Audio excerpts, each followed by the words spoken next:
ये शुरुआत है अंत नहीं, रख हौसला बुलंद। ये शुरुआत है अंत नहीं, रख हौसला बुलंद। साहस है भरपूर तुझ में, इरादे तेरे कमजोर नहीं। दुनिया की इस भीड़ में कुछ ना कुछ कहता कोई, दुनिया की इस भीड़ में कुछ ना कुछ कहता कोई। सुनो सबकी करो मन की, क्योंकि तुझ जैसा कोई और नहीं। सुनो सबकी करो मन की, क्योंकि तुझ जैसा कोई और नहीं। कोशिश करनी पड़ती है लगातार, एक बार में सागर पार नहीं। कोशिश करनी पड़ती है लगातार, एक बार में सागर पार नहीं। किसी के कुछ कहने से कदम ना हटा, कहने से उनके तेरी हार नहीं। किसी के कुछ कहने से कदम मत हटा, कहने से उनके तेरे हार नहीं। उठ खड़े हो वापस मैदान में, उठ खड़े हो वापस मैदान में। पीछे हटना तेरा काम नहीं। दिखलाना सबको है हुनर तुझ में, दिखलाना सबको है हुनर तुझ में। जुनून रख कुछ ऐसा, जब तक आ जाए उनकी जुबां पर तेरा नाम नहीं। जब तक आ जाए जुबां पर उनकी तेरा नाम नहीं। So hello my shimmering stars, today I Shaurya Grover welcome you all to this amazing platform of NCERT वाला। Yes my dear students, आज हम स्टार्ट करने जा रहे हैं lecture number 2 based on the chapter biomolecules under our batch संकल्प batch. तो जैसे कि आप सब जानते हैं ये हमारा लास्ट लेक्चर होने वाला है संकल्प बैच ऑर्गेनिक केमिस्ट्री का। और मेरे हिसाब से अभी तक हमने जितने चैप्टर्स करे हैं आपको बहुत अच्छे से समझ आए हैं। और जैसे कि मैं कमेंट सेक्शन में कमेंट्स भी रीड करती हूं तो मैंने वहां देखा है बच्चे बहुत अच्छे से क्वेश्चंस को भी सॉल्व कर रहे हैं, क्वेश्चंस को अटेम्प्ट भी कर रहे हैं, है ना। तो आप सभी से इतना ही कहना चाहूंगी, चैप्टर्स को रिवाइज जरूर कीजिएगा जैसे ही ऑर्गेनिक केमिस्ट्री फिनिश हो जाएगी। ऐसा ना हो भी ऑर्गेनिक केमिस्ट्री फिनिश हो गई तो आपने भी बुक साइड पे रख दी, नहीं। रिवीजन करेंगे तो उससे आपको क्या होगा, आपके प्रैक्टिस अच्छी होगी, आप क्वेश्चंस बहुत इजीली अटेम्प्ट कर पाएंगे और आप अपने टॉपिक से कनेक्टेड रहेंगे, राइट। सो चलिए स्टार्ट करते हैं आज का हमारा session, that is lecture number 2 based on the chapter biomolecules. तो सबसे पहले तो आज हम कौन से टॉपिक्स को कवर करने वाले हैं इसको स्टडी करते हैं। तो जैसे कि हमने प्रीवियस लेक्चर के अंदर कार्बोहाइड्रेट स्टडी कर रहे थे and we were focusing basically on what are biomolecules, what is carbohydrates, है ना। फिर हमने देखा ग्लूकोज क्या होता है, फिर हम फ्रक्टोज पर आए। तो ग्लूकोज में हमने बहुत डिटेल में उसका फिशर प्रोजेक्शन फॉर्मूला देखा, उसका ओपन चेन स्ट्रक्चर देखा, उसका क्लोज चेन स्ट्रक्चर देखा। आज हम वहीं से आगे प्रोसीड करने जा रहे हैं। हमने फ्रक्टोज को थोड़ा थोड़ा ऊपर से देख लिया था, है ना, पढ़ लिया था। अब हम फ्रक्टोज को डिटेल में आज स्टडी करेंगे सबसे पहले। तो सबसे पहला सेगमेंट जो आज हमारा होने वाला है students, that is basically going to be fructose. उसके बाद स्टूडेंट्स हम जो है वो इन डिटेल स्टडी करेंगे अबाउट स्टार्च, सेलुलोज, जितने भी हमारे पॉलीसेकेराइड्स हैं उन सबको भी अच्छे से स्टडी करेंगे इन डिटेल, उनका भी स्ट्रक्चर वगैरह देखेंगे। तो हम पॉलीसेकेराइड्स को भी स्टडी करने वाले हैं। उसके बाद स्टूडेंट्स हम फर्दर प्रोसीड करेंगे, we will be looking up to the topic proteins. हम प्रोटीन्स को बहुत अच्छे से स्टडी करेंगे and the last segment will be about nucleic acid. Last segment हमारा न्यूक्लिक एसिड पर होने वाला है। तो चलिए स्टार्ट करते हैं सबसे पहले सेगमेंट से, that is going to be our fructose. जैसे कि आपने प्रीवियस लेक्चर में भी स्टडी किया, अभी जब हम सुक्रोज की हाइड्रोलाइसिस करवाते हैं तो हमें वहां से ग्लूकोज और फ्रक्टोज ऑब्टेन होता है। ये सभी को अच्छे से याद है, नहीं याद है तो फिर से एक बार याद कर लेते हैं। क्या हमने स्टडी किया था भी, सुक्रोज कि जब हम हाइड्रोलिसिस करवाते हैं दैट इज C12H22O11, ये सुक्रोज का मॉलिक्यूलर फॉर्मूला होता है। जब आप इसकी हाइड्रोलिसिस करवाओगे स्टूडेंट्स तो यहां से आपको क्या मिलने वाला है, यहां से आपको ग्लूकोज ऑब्टेन होगा और ग्लूकोज के साथ साथ क्या ऑब्टेन होगा, फ्रक्टोज ऑब्टेन होगा।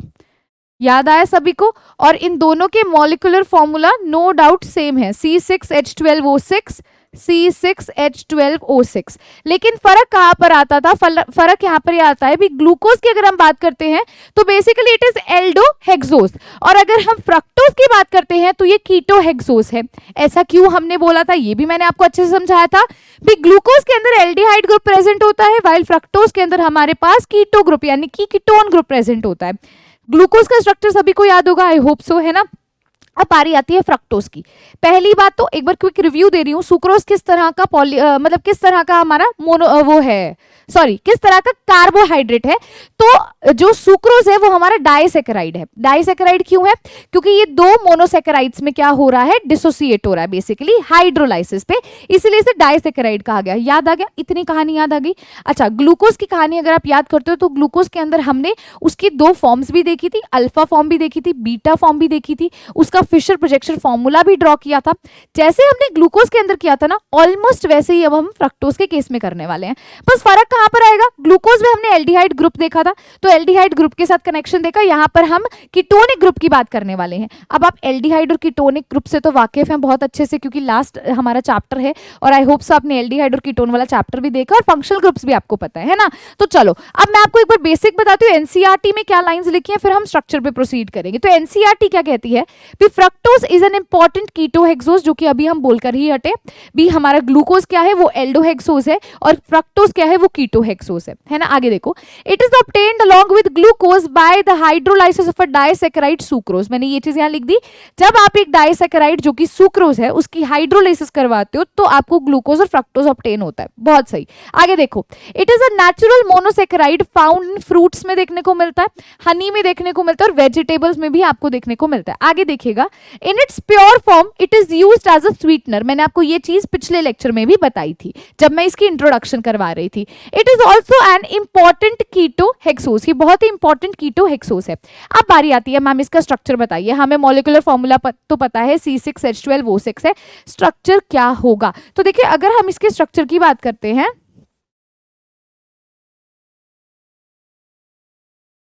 स्ट्रक्चर ऑफ फ्रक्टोज, तो किस प्रकार से स्ट्रक्चर बनता है? सबसे पहली चीज आपको पता है यहां पर क्या है, कीटोनिक ग्रुप है। कीटोनिक ग्रुप का मतलब क्या होगा, C डबल बॉन्ड O और दोनों तरफ आपके पास कोई ना कोई एल्काइल ग्रुप होगा।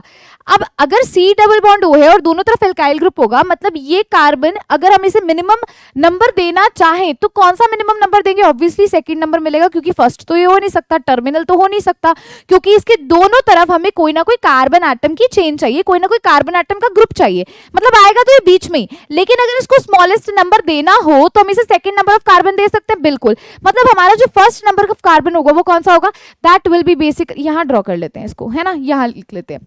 तो क्या होगा, यहां आएगा CH2OH, ये हमारा पहला कार्बन। अब आएगा दूसरा carbon C double bond O, जो कि हमारा क्या आ गया, कीटोनिक ग्रुप आ गया। ध्यान से देखिए, ये मेरा पहला कार्बन जिसके क्या हुआ, CH2OH मैंने लगा दिया, ठीक है, इस पे एक OH ग्रुप लगा हुआ है, उसके बाद C डबल बॉन्ड O हमारा कीटोनिक ग्रुप आ गया। अब कहानी बहुत ही सिंपल है, बहुत ही सिंपल है। यहाँ कार्बन आएगा, यहाँ लगाएंगे OH, यहाँ लगाएंगे हाइड्रोजन। आप साथ साथ नंबर दे दोगे तो इजी हो जाएगा, 1 2 3।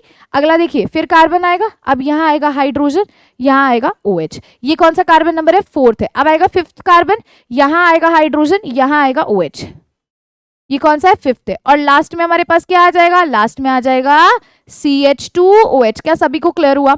ये स्ट्रक्चर मैंने आपको कल पिछले लेक्चर में भी बताया था, अगर आप सभी को अच्छे से याद है। तो ये हमारा किसका स्ट्रक्चर है, ये हमारा फ्रक्टोज का स्ट्रक्चर है। किसका स्ट्रक्चर है, फ्रक्टोज का स्ट्रक्चर है। अच्छा, अब मैंने आपको बोला था भी हम इससे, ये तो ओपन चेन स्ट्रक्चर है, हम इससे क्या क्लोज चेन स्ट्रक्चर बना सकते हैं? तो बिल्कुल बना सकते हैं। कैसे बनाएंगे? इसी स्ट्रक्चर को मैं नेक्स्ट पेज पे ड्रॉ करती हूँ। मेरे हिसाब से आप सबने इसको लिख लिया होगा, इसको फटाफट से लिख ला लो। चलिए इसे नेक्स्ट पेज पे एक बार ड्रॉ करते हैं। तो यहां देखिए, इसको दोबारा से यहां पर लिख रही हूं मैं, CH2OH, C double bond O, COH, H, CHOH, CHOH और यहाँ क्या है, CH2OH। अब जब मुझे इसका क्लोज्ड स्ट्रक्चर बनाना है ना स्टूडेंट्स, तो ना छोटी छोटी चीजें ना ध्यान से सुनिएगा, बहुत काम आएंगी। अगर आप भूल जाओगे ना पेपर में स्ट्रक्चर, तो खुद से भी बना सकते हो। क्या करना है, यहाँ पर आपको दिख रहा है कार्बन डबल बॉन्ड ऑक्सीजन है। अच्छा, एक छोटी सी चीज बताओ, अब तक तुमने इतनी बार इसको समझ लिया है, मुझे इन दोनों में से बताओ ज्यादा इलेक्ट्रोनेगेटिव कौन है? अब what is electronegativity? Ma'am, electronegativity का मतलब होता है tendency to attract shared pair of electron towards itself. अपनी तरफ इलेक्ट्रॉन्स को खींचने की क्षमता को इलेक्ट्रोनेगेटिविटी भी कहा जाता है। तो यहाँ पर बताइए कार्बन और ऑक्सीजन में से कौन ज्यादा इलेक्ट्रोनेगेटिव है? मैम ऑक्सीजन ज्यादा इलेक्ट्रोनेगेटिव है, मतलब कि ऑक्सीजन अपने प्रति इलेक्ट्रॉन्स को खींचने की क्षमता ज्यादा रखता है, मतलब उस पे कैसा चार्ज आएगा? पार्शियल नेगेटिव चार्ज आएगा, बट ऑब्वियस है इस पे कैसा आएगा? पार्शियल पॉजिटिव आएगा, है ना। अब ध्यान से देखना, कार्बन पे आएगा पार्शियल पॉजिटिव और ऑक्सीजन पर आएगा पार्शियल नेगेटिव चार्ज। अब अगर मैं यहाँ पर देखती हूँ, देखो यहाँ पर मैं क्या करने वाली हूँ, मेरे पास ये OH ग्रुप है ना, मुझे खुद बताओ इस OH में से ऑक्सीजन ज्यादा इलेक्ट्रोनेगेटिव है, हाइड्रोजन ज्यादा इलेक्ट्रोनेगेटिव है? अरे मैम फिर से वही बात आ गई, ऑक्सीजन ज्यादा इलेक्ट्रोनेगेटिव है। हाँ जी है, तो इस पे कैसे चार्ज है? नेगेटिव, इस पे कैसे पॉजिटिव। अब सोच के बताइए इसका नेगेटिव किधर जाएगा? ऑब्वियसली इसके पॉजिटिव के पास जाएगा। अच्छा ये क्या करता है? नेगेटिव इसके पॉजिटिव के पास जाता है, जब ये इसके पॉजिटिव के पास जाता है तो कार्बन तो 5 बॉन्ड नहीं बनाएगा, हमें इस चीज से हम पहले से वाकिफ हैं। कार्बन ने 4 बॉन्ड ही बनाने होते हैं, 5 बॉन्ड नहीं बना सकता, तो क्या करेगा? ये डबल बॉन्ड ब्रेक कर देगा। अच्छा ठीक है मैम, अगर डबल बॉन्ड ब्रेक करेगा तो ये जो डबल बॉन्ड के इलेक्ट्रॉन्स है ये किस डायरेक्शन में जाएंगे? अभी तो तुमने इसका जवाब दिया था मुझे, ऑक्सीजन ज्यादा इलेक्ट्रोनेगेटिव है, इलेक्ट्रॉन्स खींचने की क्षमता उसके पास ज्यादा है, तो ऑब्वियसली इलेक्ट्रॉन्स उसके पास चले जाएंगे। तो ये जो डबल बॉन्ड के इलेक्ट्रॉन्स है कौन ले जाएगा? ये ऑक्सीजन ले जाएगा। समझे कहानी? समझे कहानी? अच्छा देखना अब इसमें स्ट्रक्चर देखना क्या बनेगा, बहुत सिंपल सा स्ट्रक्चर है अगर आप ध्यान से देखेंगे तो। दोबारा से इसको लिख रही हूँ, यहाँ क्या है मेरे पास? CH2OH है, उसके बाद मुझे क्या है? कार्बन। अब देखो इनके बीच में क्या गया? Single bond, double bond break हो गया। अब ये देखो पहले चार्जेस कैसे थे? पहले चार्जेस पार्शियल थे। पार्शियल क्यों थे? क्योंकि बॉन्ड ब्रेक नहीं हुआ था, बॉन्ड ब्रेक नहीं हुआ था। अब बॉन्ड ब्रेक हो गया तो पूरा का पूरा चार्ज चला गया, पूरे के पूरे दोनों इलेक्ट्रॉन्स चले गए, तो ऑक्सीजन पर कैसा चार्ज आ जाएगा? नेगेटिव आ जाएगा। मैम समझ रहे हो इस कहानी को? ऑक्सीजन पर कैसा चार्ज आया? नेगेटिव चार्ज आया। अच्छा अब आगे देखो, यहाँ पर ये कार्बन, ये हाइड्रोजन, ये OH एज इट इज, ये कार्बन, यहाँ ये OH एज इट इज, यहाँ ये हाइड्रोजन एज इट इज। अब कहानी देखना, इस कार्बन पर यहाँ हाइड्रोजन है, यहाँ पर CH2OH है। यहाँ क्या हुआ? यहाँ पर इस ऑक्सीजन ने अब इस कार्बन के साथ बॉन्ड बनाया, मतलब what will happen over here, मैं दूसरे कलर से दिखा रही हूँ ताकि तुम्हें याद हो जाए। देखो क्या हो रहा है, इस ऑक्सीजन ने अब क्या, इसको ना हम थोड़ा ना इस चीज को थोड़ा टिल्ट करके लिख देते हैं क्योंकि हमें इसके साथ भी बॉन्ड दिखाना है, ठीक है। तो मैं इस चीज को ऐसे लिख दूं O नेगेटिव और यहां लिख देते हैं हम CH2OH, just to make it easy, और कुछ भी नहीं, ठीक है। अब देखो यहाँ पर मैंने क्या किया, मैंने कहा इस कार्बन का ऑक्सीजन जो है वो इस कार्बन के साथ बॉन्ड बना रहा है, मतलब ये इस प्रकार से, समझ रहे हो? अच्छा मैम ये तो समझ आ गई भी, इस O नेगेटिव ने इसके साथ बॉन्ड बना लिया, लेकिन मैम एक बात बताओ ये H पॉजिटिव कहाँ गया? ये जो बेचारा H पॉजिटिव यहाँ बैठा था इसको कहाँ भेज दिया? अब ये H पॉजिटिव कहाँ जाएगा? ऑब्वियसली इस ऑक्सीजन पर क्या है? नेगेटिव चार्ज है, तो ये H पॉजिटिव यहाँ आ गया। क्लियर हुआ सभी को? Everybody is it clear? तो ये क्या है? ये हमारा क्लोज्ड स्ट्रक्चर बन गया। ये क्या बन गया? ये क्लोज्ड स्ट्रक्चर बन गया ऑफ फ्रक्टोज। तो मैंने आपको कल होमवर्क दिया था, ये भी इसका क्लोज्ड स्ट्रक्चर बना करके देखिए। तो मेरे हिसाब से आप सभी ने इसका क्लोज स्ट्रक्चर ड्रॉ कर लिया होगा, अच्छे से कर लिया होगा, है ना? क्लियर है सभी को? Everyone, is it clear to you all? अच्छा चलिए अब ना इसी में ही हम इसका जो है हवरेज स्ट्रक्चर भी देखते हैं। उससे पहले देखो इन्होंने यहाँ पर ये स्ट्रक्चर हमें ड्रॉ करके दिखाया है, तो यहाँ पर ये आपकी एनसीईआरटी से लिया गया। अगर आपको याद हो तो पिछले केस में हम क्या बोलते थे? ग्लूकोज को glucopyranose, alpha D glucopyranose, beta D glucopyranose, if you remember it. क्यों बोलते थे? क्योंकि वो पायरन से थोड़ा बहुत रिलेटेड था, कोरिलेटेड था। यहाँ पर ये फ्यूरान से कोरिलेटेड है, इसलिए इसे क्या कहा जाएगा? फ्रक्टोफ्यूरेनोज। और क्या कह सकते हैं? देखो अल्फा डी नेगेटिव, और यहाँ क्या है? Alpha D. देखो यहाँ पर अब ना मैं एक छोटी सी आपको एक चीज बताती हूँ। पहली बात, अगर आप सभी को याद हो तो हम पॉजिटिव और नेगेटिव किस लिए इस्तेमाल करते थे? पता है क्या? हम आगे टॉपिक में बढ़ते जाएंगे और पिछले वाला रिवाइज नहीं करेंगे, गड़बड़ हो जाएगी। मुझे नहीं पता तुम लोगों ने रिवाइज किया नहीं किया, इसलिए मैं बार बार रिपीट करती हूँ। तो ध्यान से देखो, पॉजिटिव का मतलब क्या होगा? मैंने कल भी बताया था, डेक्स्ट्रो रोटेटरी। नेगेटिव का मतलब क्या है? लेवियो रोटेटरी। क्या सभी को याद है? जब वो पीपीएल को क्लॉकवाइज या एंटी क्लॉकवाइज डायरेक्शन में रोटेट करता है तो उसको डिनोट करने के लिए हम डेक्स्ट्रो रोटेटरी या लेवियो रोटेटरी कहते हैं। पॉजिटिव और नेगेटिव सिंबल बताते हैं। क्लियर है ना? इतनी कहानी याद आई सभी को? अच्छा अब ना यहाँ पर एक और चीज देखना, यहाँ पर अगर आप देखो तो इस केस में क्या है? ये हमारा सेम स्ट्रक्चर है जो मैंने OH आपको देखने को मिल रहा था ऊपर, और ये जो C2H5 था उसने उसको ऐसे लिख दिया। अब क्या हो रहा है? यहाँ पर जो OH है वो किस साइड पर है? राइट हैंड साइड पर है। किस साइड पर है, राइट हैंड साइड पर है, तो ये क्या हुआ, हमारा अल्फा स्ट्रक्चर हो गया। यहाँ पर OH का है, लेफ्ट हैंड साइड पर है, तो उसको करेक्ट कर लेना, ये बीटा स्ट्रक्चर होगा। ठीक है, ये कौन सा होगा, बीटा स्ट्रक्चर होगा। क्या सभी को इतना क्लियर है, किसी को इस पे तो कोई प्रॉब्लम नहीं है।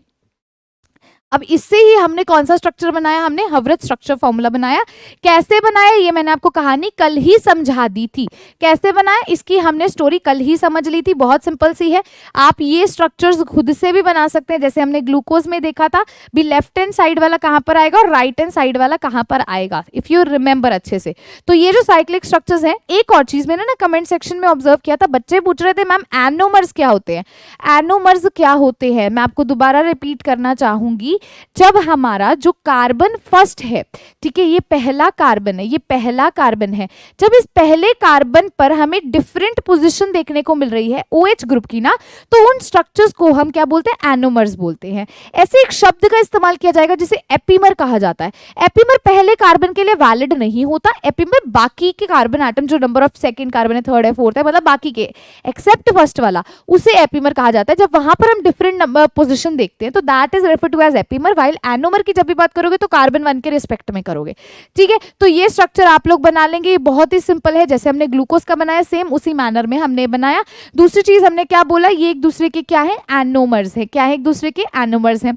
सभी को क्लियर हुआ, क्योंकि देखो अगर इस स्ट्रक्चर को आप ध्यान से देखोगे तो यहाँ पर आप क्या ऑब्जर्व करते हो, इधर OH नीचे की तरफ है, इधर OH ऊपर की तरफ है।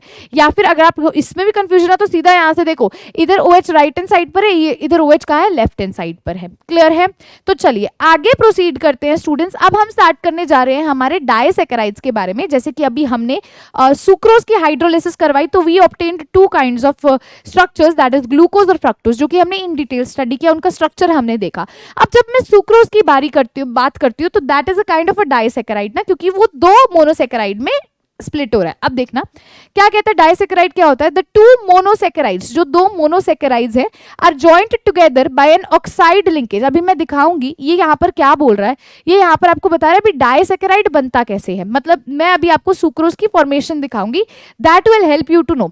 यहाँ पर एक बहुत ही अच्छे वर्ड का इस्तेमाल किया गया जो आपको बहुत हेल्प करने वाला है, जो बार बार यूज होने वाला है, दैट इज ग्लाइकोसिडिक लिंकेज। इसके बारे में आपको पता होना चाहिए और मैं समझाती हूँ ये होता क्या, देखना ध्यान से। वो हमें यहाँ पर क्या बोलता है, 2 मोनोसैकेराइड्स, लेट अस से ग्लूकोज और फ्रक्टोज की बात की जा रही है, 2 मोनोसैकेराइड्स को हम ज्वाइन करते हैं बाय एन ऑक्साइड लिंकेज। जो कैसे बनेगा, एक वाटर मॉलिक्यूल के लॉस से बनेगा। अभी आपको बनाकर भी दिखाती हूँ, यहीं पर ड्रॉ कर लेते हैं, इजी हो जाएगा। अब ग्लूकोज और फ्रक्टोज बनाना है, तो यहाँ पर जब हम सुक्रोज ऑब्टेन कर रहे हैं तो अल्फा डी ग्लूकोज लेंगे और बीटा डी फ्रक्टोज लेंगे। अब ध्यान से देखना,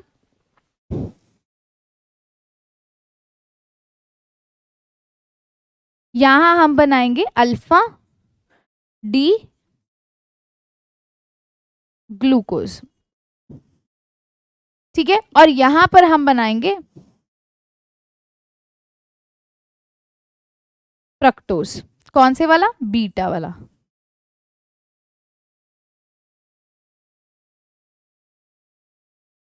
ठीक है, एक चीज का ध्यान रखना, इसमें बच्चे गलती कर जाते हैं, वो इनका स्ट्रक्चर सेम बना देते हैं। मैंने पहले भी बोला ये जो है ये फ्यूरान से रिलेटेड है। यहाँ पर आपने देखने कितनी मेंबर रिंग बन रही है, पिछले वाला हमारा पायरान से रिलेटेड था तो उसमें कितनी मेंबर रिंग बन रही थी, तो उस चीज का ध्यान देना है, वहां गलती नहीं करनी है।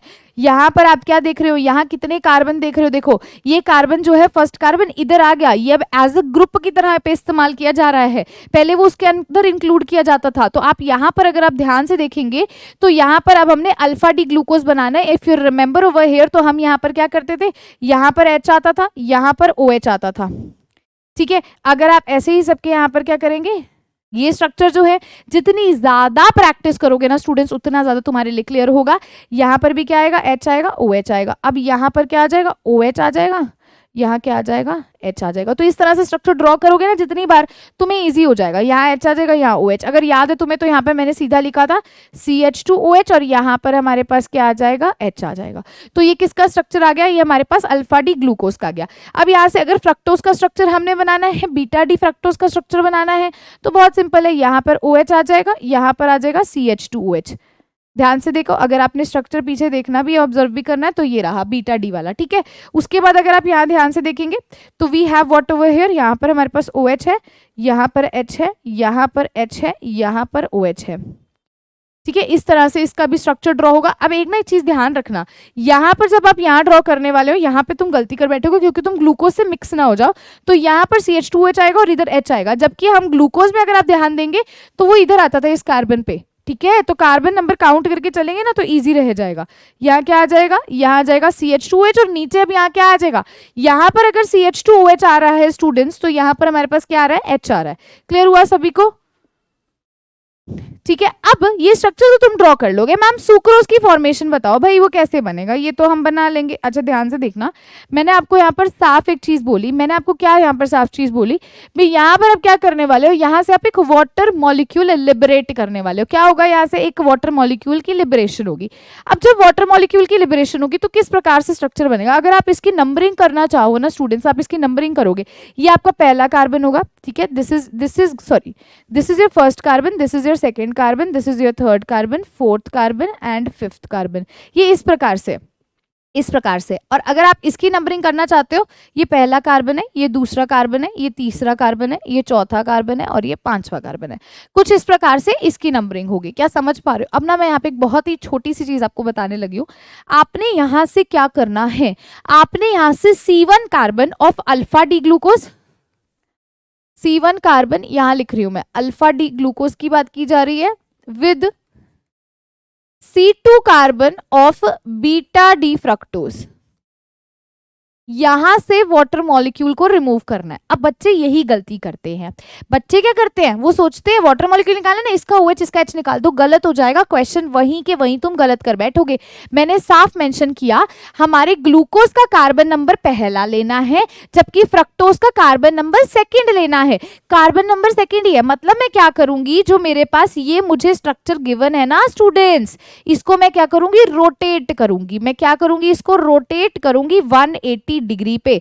जब मैं इसको रोटेट करूंगी तो जो मेरा ये जो सेकंड नंबर वाले कार्बन आइटम है वो इधर आ जाएंगे, ये वाले इधर आ जाएंगे। दैट्स इट, कहानी खत्म। इजी कहानी है। जब आप इसको 180 डिग्री पे रोटेट करोगे, इधर आ जाएंगे, ये इधर आ जाएंगे। तो देखो, अब आपने इसको 180 डिग्री पे जब रोटेट किया तो हमें एक्चुअल में क्या ऑब्टेन होगा।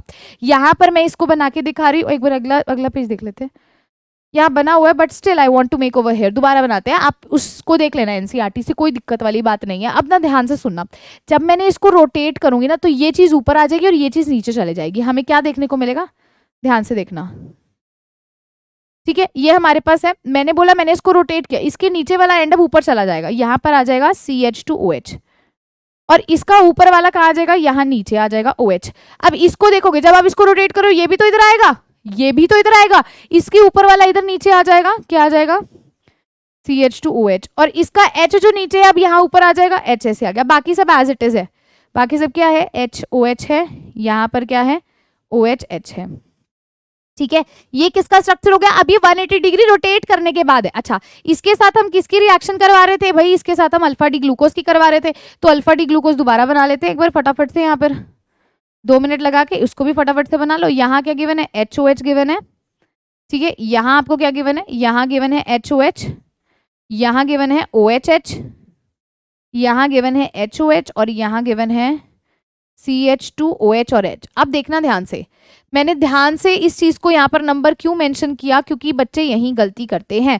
दोबारा लिखना चाहो, यहाँ पर 1 2 3 4 5, इसका अब नंबर लगाएंगे तो पहला कार्बन ये है, दूसरा ये, अब देखो, अब ध्यान से, तीसरा ये, चौथा ये, पांचवा ये, इस प्रकार से होगा। नंबरिंग का ध्यान देना, नंबरिंग में गलती कर बैठोगे। अब मैंने आपको बोला वाटर मॉलिक्यूल आपने रिमूव कहाँ से करना है स्टूडेंट्स, इसके कार्बन नंबर पहले वाले से आपने हटाना है और इसके आपने कहाँ से हटा देना है, इसके आपने सेकेंड कार्बन से, मतलब इसका OH निकलेगा और इसका H यहाँ से निकल जाएगा, इसका OH निकलेगा, इसका H यहाँ से निकल जाएगा। हुआ क्या, यहाँ से वाटर मॉलिक्यूल एलिमिनेट हो गया, यहाँ से पानी क्या हुआ, यहाँ से पानी एलिमिनेट हो गया। अच्छा तो मैम बताओ क्या होगा, यहाँ बनेगी ग्लाइकोसिडिक लिंकेज। बहुत सिंपल कहानी है, देखो क्या बनेगा। अब मैं इसको ऐसे ड्रॉ करती हूँ दोबारा से, अब इन पे ग्रुप्स तुम अपने आप लगा लेना, मैं एक बार इसका आपको बॉन्ड बनाकर दिखा रही हूँ। ये ऑक्सीजन आ जाएगा ना यहाँ पर, ऐसे ऐसे बनेगा स्ट्रक्चर, समझ रहे हो। अब बाकी सभी जगह पे हम एक बार इसको शो कर देते हैं, देखो ध्यान से। यहाँ पर क्या है, यहाँ पर है CH2OH और यहाँ है हाइड्रोजन, यहाँ क्या है हाइड्रोजन, यहाँ क्या है OH, यहाँ क्या है OH, यहाँ क्या है हाइड्रोजन, यहाँ क्या है हाइड्रोजन, यहाँ क्या है OH। अच्छा, अब इसके ऊपर एक हाइड्रोजन अभी भी पेंडिंग है और इसके ऊपर अभी भी एक CH2OH है। अच्छा, यहाँ क्या है हाइड्रोजन, यहाँ क्या है OH, यहाँ क्या है OH, यहाँ क्या है हाइड्रोजन और यहाँ क्या है हाइड्रोजन, यहाँ क्या है CH2OH। तो समझे कहानी, समझे कहानी। अच्छा, ये छोटा लग रहा है तो टेंशन ना लो, अभी तो मैं NCERT वाले डायग्राम भी दिखा दूंगी। समझाने के लिए मैंने आपको यहीं पर दिखा दिया क्योंकि ये मैंने स्ट्रक्चर यहाँ ड्रॉ किए थे। समझ आई कहानी। तो यहाँ पर हमारी जो ये लिंकेज हमें ऑब्टेन हो रही है, इसे क्या कहते हैं, इस लिंकेज को कहा जाता है ग्लाइकोसिडिक लिंकेज। क्या कहेंगे,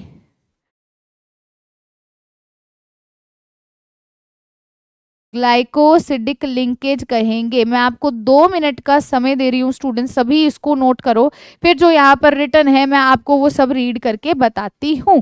फटाफट से जो भी तुम्हें लिखवाया गया है उसे नोट करो। ये चीज ना इसको स्टार मार्क कर लो क्योंकि ये जो है ना इसी की वजह से ना बच्चे इसका स्ट्रक्चर गलत कराएंगे।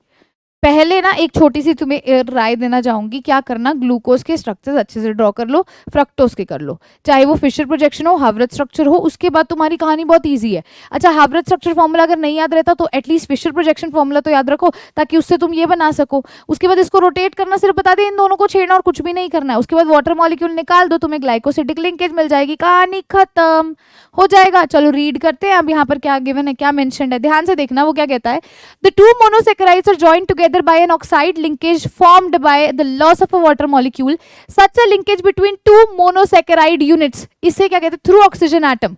ये ऑक्सीजन एटम से लिंकेज है ना, देखो इसे क्या कहते हैं, ग्लाइकोसिडिक लिंकेज कहते हैं। आगे देखना, in disaccharides if the reducing groups of monosaccharide जैसे कि एल्डिहाइड और ketonic groups are bonded, these are non reducing sugars. अच्छा, हमने ये कल कहानी करी थी ना, सुक्रोज को हम क्या कहते हैं, सुक्रोज को हम नॉन रिड्यूसिंग शुगर्स कहते हैं। तो उसने यही चीज हमें बोली है। अभी डाइसैकेराइड के केस में क्या होता है, वो कहता है जो रिड्यूसिंग ग्रुप होते हैं ना, जैसे कि एल्डिहाइड हो गया या कीटोनिक ग्रुप की बात की गई है, अगर उनको बॉन्ड करवा देते हो ना तो वो बेसिकली नॉन रिड्यूसिंग शुगर होते हैं, जैसे कि सुक्रोज। ठीक है। ऑन द अदर हैंड जो शुगर्स होते हैं in which functional groups are free, जहां पर वो फ्री है, उन्हें रिड्यूसिंग शुगर कहते हैं। मैंने आपको अगर याद होगा तो मैंने पिछले वाले में भी बताया था, अगर आपके पास फ्री एल्डिहाइड या कीटोनिक ग्रुप प्रेजेंट है तो वो आपका रिड्यूसिंग शुगर होगा और वो टॉलेंस रिएजेंट और फेलिंग सॉल्यूशन को रिड्यूस कर देगा। जबकि अगर वो नॉन रिड्यूसिंग शुगर है, मतलब उसके पास नहीं है, फ्री एल्डिहाइड और कीटोनिक ग्रुप नहीं है, जबकि वो बॉन्डेड है, तो वो नॉन रिड्यूसिंग हो जाएगा। ठीक है। तो आपको उसने रिड्यूसिंग शुगर का एग्जांपल भी दे दिया, नॉन रिड्यूसिंग का भी दे दिया। नॉन रिड्यूसिंग का एग्जांपल आपके सामने सुक्रोज है, जिसका भी हमने स्ट्रक्चर भी बना के देख लिया है। ठीक है। और रिड्यूसिंग का एग्जांपल है माल्टोज और लैक्टोज। रिड्यूसिंग के एग्जांपल कौन से है, माल्टोज और लैक्टोज है। क्लियर हुआ, इतना क्लियर हुआ। अब एक बार एनसीईआरटी से भी आपको दिखा दूंगी तो आपको अच्छे से क्लियर हो जाएगा, है ना। चलिए आगे देखते हैं। तो ये आपका एनसीईआरटी में भी देखिए मेंशन कर दिया गया है, ये आपका अल्फा डी ग्लूकोज है, ये आपका बीटा डी फ्रक्टोज है। देखो यहाँ पर उसने यही चीज तो करी है, second number of carbon atom को इस तरफ लिख दिया। तो बच्चे पता क्या करते हैं, कंफ्यूज हो जाते हैं। वो ये तो देखते नहीं, वो पिछला स्ट्रक्चर बना के आ जाते हैं और वो देखते भी वो fifth number of carbon atom से बॉन्ड बना रहे हैं, जबकि वो बहुत बड़ी गलती हो जाएगी। इसका पहला कार्बन है तो इसका दूसरा कार्बन है, जिनके बीच में ग्लाइकोसिडिक लिंकेज बन रही है। तो सुक्रोज का स्ट्रक्चर मेरे हिसाब से अब कोई भी बच्चा गलत करके नहीं आएगा। इजी था ना। अब मैं बताऊं, अब आप में से कहीं करेंगे अरे मैम या ना हम कंफ्यूज हो जाते हैं, एच ग्रुप कहाँ लगेगा, OH। ये ना प्रैक्टिस से बच्चा लोग सही होगा। जितनी ज्यादा तुम लोग प्रैक्टिस करोगे ना इसको, जितना ज्यादा तुम इसके स्ट्रक्चर बनाओगे ना, बार बार बनाओगे ना, हो जाएगा। इससे इजी तुम्हें क्या होगा, इससे इजी कैसे भी वाटर मॉलिक्यूल ही तो निकालना है। समझ रहे हो कहानी। तो ये सुक्रोज के बारे में हो गया। अच्छा, अब ना ऐसे ही माल्टोज के बारे में पढ़ेंगे, ऐसे ही हम बाकियों के स्ट्रक्चर्स देखते हैं। तो ये तो बहुत सिंपल सा था जो अभी हमने देखा। अब ना अगर मैं माल्टोज की बात करती हूँ तो माल्टोज बेसिकली क्या होता है, ये मोनोमर होता है। ठीक है। माल्टोज का जो हम यहाँ पर देखते हैं ना, माल्टोज का जो है वो 2 ग्लूकोज से मिलकर के बन रहा है। सिंपल सी बात है, ये 2 ग्लूकोज से मिलकर के बन रहा है, तो और भी ईजी है। यहाँ पर जो ग्लूकोज भी लेने वाले, अब ना तुम्हें ना हर किसी में मोनोमर याद रखने हैं, मतलब वो किनसे कंबाइन करके बन रहा है। जैसे माल्टोज के केस में मैंने तुम्हें बोल दिया भी 2 ग्लूकोज से मिलकर के बनेगा, और तुम्हें पता है यहाँ पर कौन सा ग्लूकोज इस्तेमाल करने वाले हो, अल्फा डी ग्लूकोज इस्तेमाल करने वाले। तो कहानी क्या, बहुत इजी कहानी है। देखो इसको तुमने खुद से ड्रॉ करके देखना ना, तो पहले खुद से भी ड्रॉ कर लो, कंफ्यूज मत होना। क्या करना है, देखो अगर हम इसका स्ट्रक्चर पहले यहाँ ऊपर खुद ही ड्रॉ कर लेते हैं, फिर नीचे से मैच कर लेंगे, है ना। बिल्कुल मैम। देखो इसका स्ट्रक्चर कुछ इस प्रकार से होगा। अब जब यहाँ पर हम बॉन्ड बना रहे हैं तो फिर से वही कहानी, यहाँ क्या आता था, H आता था, यहाँ क्या आता है, OH आता है, यहाँ क्या आता है, H आता है, यहाँ क्या आता है, OH आता है, यहाँ क्या आएगा, OH आएगा, यहाँ क्या आएगा, H आएगा, यहाँ क्या आएगा, H आएगा, यहाँ क्या आएगा, OH आएगा, यहाँ क्या आता था, CH2OH, और यहाँ क्या आता है, H आता है। ये क्या हुआ, अल्फा डी ग्लूकोज। ऐसे ही एक अल्फा डी ग्लूकोज मैं यहाँ बना लूँ, चलिए ऐसे ही एक अल्फा डी ग्लूकोज हम यहाँ बनाएंगे। तो यहाँ पर फिर से HOH, HOH, OH, HOH और CH2OH, और यहाँ क्या आ गया, H आ गया। अब यहाँ पर भी क्या करना है, वाटर मॉलिक्यूल रिमूव करना है। यहाँ पर भी सेम वही कहानी है, वाटर मॉलिक्यूल को रिमूव कर दो, ये OH निकाल दो और एक H निकाल दो, तो आपके सामने ये स्ट्रक्चर आपको ऑब्टेन हो गया। क्लियर हुई कहानी। इनके बीच का एक ऑक्सीजन रह गया जिनकी वजह से क्या हुई, ग्लाइकोसिडिक लिंकेज हो गई। ये क्या हो गया, ये माल्टोज की फॉर्मेशन हो गई। तो जब भी माल्टोज ऑब्टेन करना है तो आपने 2 अल्फा डी ग्लूकोज बनाने हैं, कहानी खत्म। और उनमें से वाटर मॉलिक्यूल का रिमूवल कर दोगे तो तुम्हारे सामने तुम्हारा आंसर तुम्हें मिल जाएगा। क्या सभी को क्लियर हुआ? ठीक है, इसको लिख लो पहले। देखो खुद से ड्रॉ करोगे तो ज्यादा अच्छे से क्लियर होगा, खुद से ड्रॉ करो। ठीक है जी, चलिए आगे चलते हैं। अब बारी आती है लैक्टोज की, है ना। अब जब हम लैक्टोज की बात करते हैं तो लैक्टोज बेसिकली क्या है, लैक्टोज जो है ये ना डाइसेकेराइड होता है, किसका, गैलेक्टोज का, और किसका, ग्लूकोज का। किसका डाइसेकेराइड होता है, गैलेक्टोज का। ये किसका है, गैलेक्टोज का, और किसका है, ग्लूकोज का है। तो गैलेक्टोज का स्ट्रक्चर बनाना पड़ेगा और तुम्हें किसका बनाना पड़ेगा, अब ग्लूकोज का बनाना पड़ेगा। अभी गैलेक्टोज का स्ट्रक्चर पता होगा तभी बनाओगे, सीधा से कैसे बना लोगे, ये भी तो बात है ना। गैलेक्टोज के स्ट्रक्चर में और ग्लूकोज के स्ट्रक्चर में ना बहुत ही छोटा सा डिफरेंस होता है जो तुम्हें पता होना चाहिए। जो गैलेक्टोज और ग्लूकोज है ना वो एक दूसरे के C4 एपीमर्स हैं। एक सेकंड, अगली स्लाइड देखें, इसमें है, अच्छा ठीक है। अपना ध्यान से सुनना, यहाँ एक हम पेज ऐड कर लेते हैं क्योंकि ये बहुत इंपॉर्टेंट कॉन्सेप्ट है। अगर तुम लैक्टोज का स्ट्रक्चर कैसे बनाओगे जब तुम्हें गैलेक्टोज का स्ट्रक्चर नहीं पता, तो एक मिनट, ओके जी, एक सेकेंड रुकिए स्टूडेंट्स।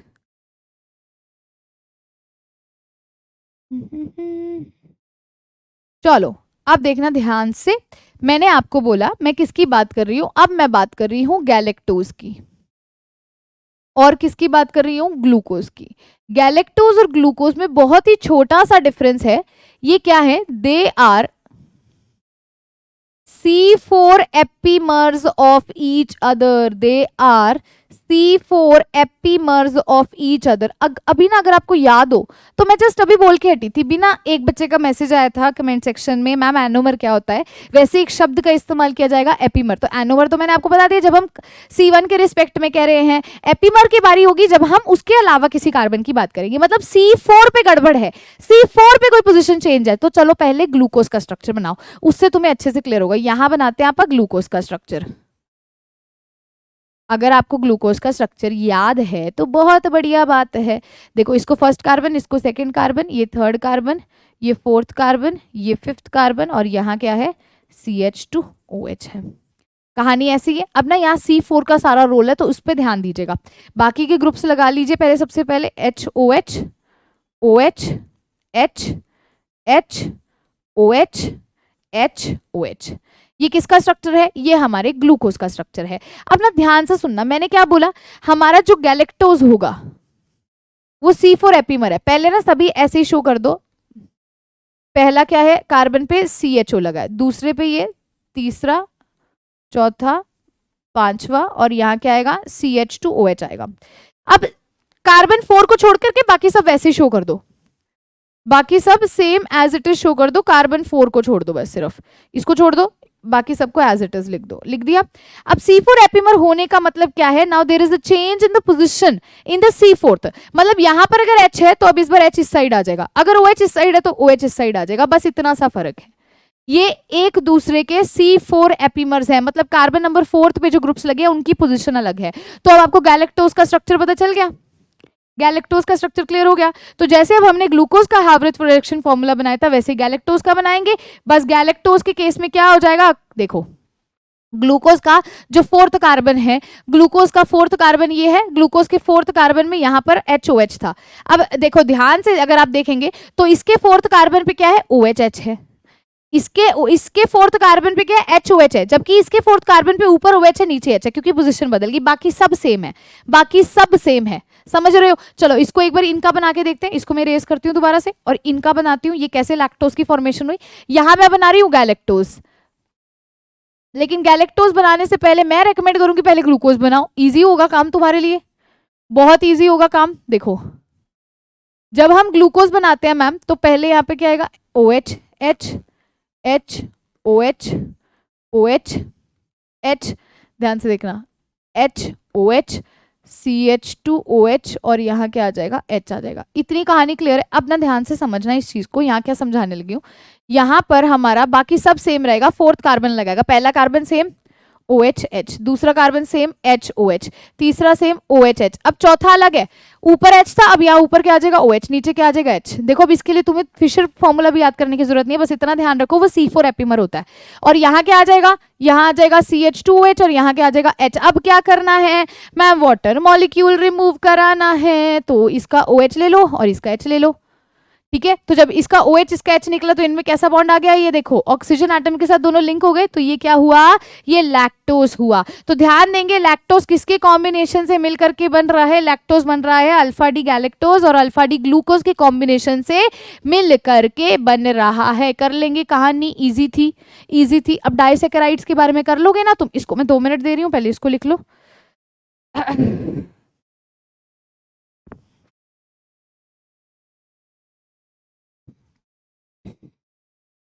हाँ जी, फटाफट से इसको लिख लीजिए। करें आगे स्टार्ट, शैल वी स्टार्ट। चलो बहुत बढ़िया, बहुत अच्छे। अब हम स्टार्ट करने जा रहे हैं स्टूडेंट्स पॉलीसेकेराइड। पॉलीसेकेराइड क्या होते हैं, जहां बहुत ही ज्यादा मात्रा में आपको मोनोसेक्राइड्स यूनिट देखने को मिलते हैं। अच्छा याद करो, ओलिगोसेक्राइड्स क्या थे, जब 2 से 10 मोनोसेक्राइड्स देखने को मिलते थे, है ना। तो पॉलीसेक्राइड्स बहुत ज्यादा मात्रा में, लार्ज अमाउंट में। तो पॉलीसेक्राइड्स कंटेन करते हैं large number of monosaccharide units, जिनको हम ज्वाइन करते हैं, फिर से वही बात, ग्लाइकोसिडिक लिंकेजेस से ही। आगे देखिए, these are the most commonly encountered carbohydrates in nature. ठीक है जी, उसके बाद they mainly act as the food storage और द स्ट्रक्चरल मटेरियल्स। अब पॉलीसेकेराइड में हम मेजरली किनके बारे में स्टडी करते हैं, तो मेजरली स्टूडेंट्स हम इनके अंदर स्टडी करते हैं अबाउट स्टार्च, अबाउट सेलुलोज, मतलब ज्यादातर हम इनके बारे में देखते हैं। स्टार्च के बारे में देखेंगे, सेलुलोज के बारे में देखेंगे, ग्लाइकोजन के बारे में देखेंगे। ये सभी क्या है, ये सभी जी है पॉलीसेकेराइड। अच्छा स्टार्च की भी जब हम बात करते हैं ना, तो इसमें हम अमाइलोज और अमाइलोपेक्टिन की बात करते हैं, जिसपे हम बेसिकली ज्यादा फोकस करते हैं। किस पे, अमाइलोज और अमाइलोपेक्टिन। ठीक है, तो चलिए स्टार्ट करते हैं, पॉलीसेकेराइड्स के बारे में स्टडी करते हैं। अब सबसे पहले स्टार्च की बात की गई है, तो जैसे कि स्टार्च के बारे में क्या बोला गया है, स्टार्च क्या है, मेन स्टोरेज है पॉलीसेकेराइड का प्लांट्स के केस में। ठीक है, it is the most important, वो कहता है भी डाइटरी सोर्स है for human beings. High content starch का जो है सीरियल्स में, रूट्स में, ट्यूबर्स में और कुछ वेजिटेबल्स में भी देखने को मिलता है। अब स्टार्च कैसे ऑब्टेन करोगे, उसने आपको यहाँ पर एक हिंट दे दिया है, सीधी सी बात है, अब तुम लोग ये खुद भी कर सकते हो। यहाँ पर उसने आपको क्या बताया, इस चीज को आप ध्यान से स्टडी करना। वो कहता है स्टार्च एक पॉलीमर है, किसका पॉलीमर है, अल्फा ग्लूकोज का पॉलीमर है। एंड अगर आपको याद हो तो पिछली क्लास में मैंने आपको रिएक्शन करवाई थी during the preparation of glucose, और मैंने आपको स्टार्च से ग्लूकोज प्रिपेयर करके दिखाया था। तो मैंने आपको बताया था बेसिकली ये क्या है, ये जो है पॉलीमर है अल्फा ग्लूकोज का। तो हमने वहां पर क्या किया था, हमने देखा था भी glucose is acting as a monomer while starch is acting as a polymer of it, है ना। तो वहां पर हमने स्टार्च का फॉर्मूला भी देखा था। आगे देखिए क्या कहता है, इट कंसिस्ट ऑफ 2 कंपोनेंट्स। अभी बता के हटी हूं, अमाइलोज और अमाइलोपेक्टिन इसके 2 कंपोनेंट होते हैं। अब देखना, इसको रीड करने से पहले आप यहां पर इसको लिख ही लीजिए। एक साइड पर लिखेंगे अमाइलोज और एक साइड पर हम लिखेंगे अमाइलोपेक्टिन। एक साइड पर लिखेंगे अमाइलोज और एक साइड पर लिखा जाएगा अमाइलोपेक्टिन। अब ध्यान से सुनना, अमाइलोज की अगर हम बात करते हैं तो अमाइलोज ना स्ट्रेट चेन स्ट्रक्चर होते हैं। बेसिकली इसमें क्या होता है, स्ट्रेट चेन लाइक स्ट्रक्चर होता है, वाइल अमाइलोपेक्टिन में ब्रांच चेन लाइक स्ट्रक्चर होता है। तो अमाइलोज में क्या आएगा, यहां पर ये क्या होता है, एक स्ट्रेट चेन लाइक स्ट्रक्चर होता है। ये क्या होता है, स्ट्रेट चेन लाइक स्ट्रक्चर होता है। जबकि अगर मैं किसकी बात कर रही हूं, जबकि अगर मैं बात कर रही हूं अमाइलोपेक्टिन की, तो ये ब्रांच्ड तो ये ब्रांच्ड चेन लाइक स्ट्रक्चर है। किस प्रकार का स्ट्रक्चर है जी? ये ब्रांच्ड चेन लाइक स्ट्रक्चर है मैम। वो कैसा था? वो ओपन चेन है, वो स्ट्रेट चेन है।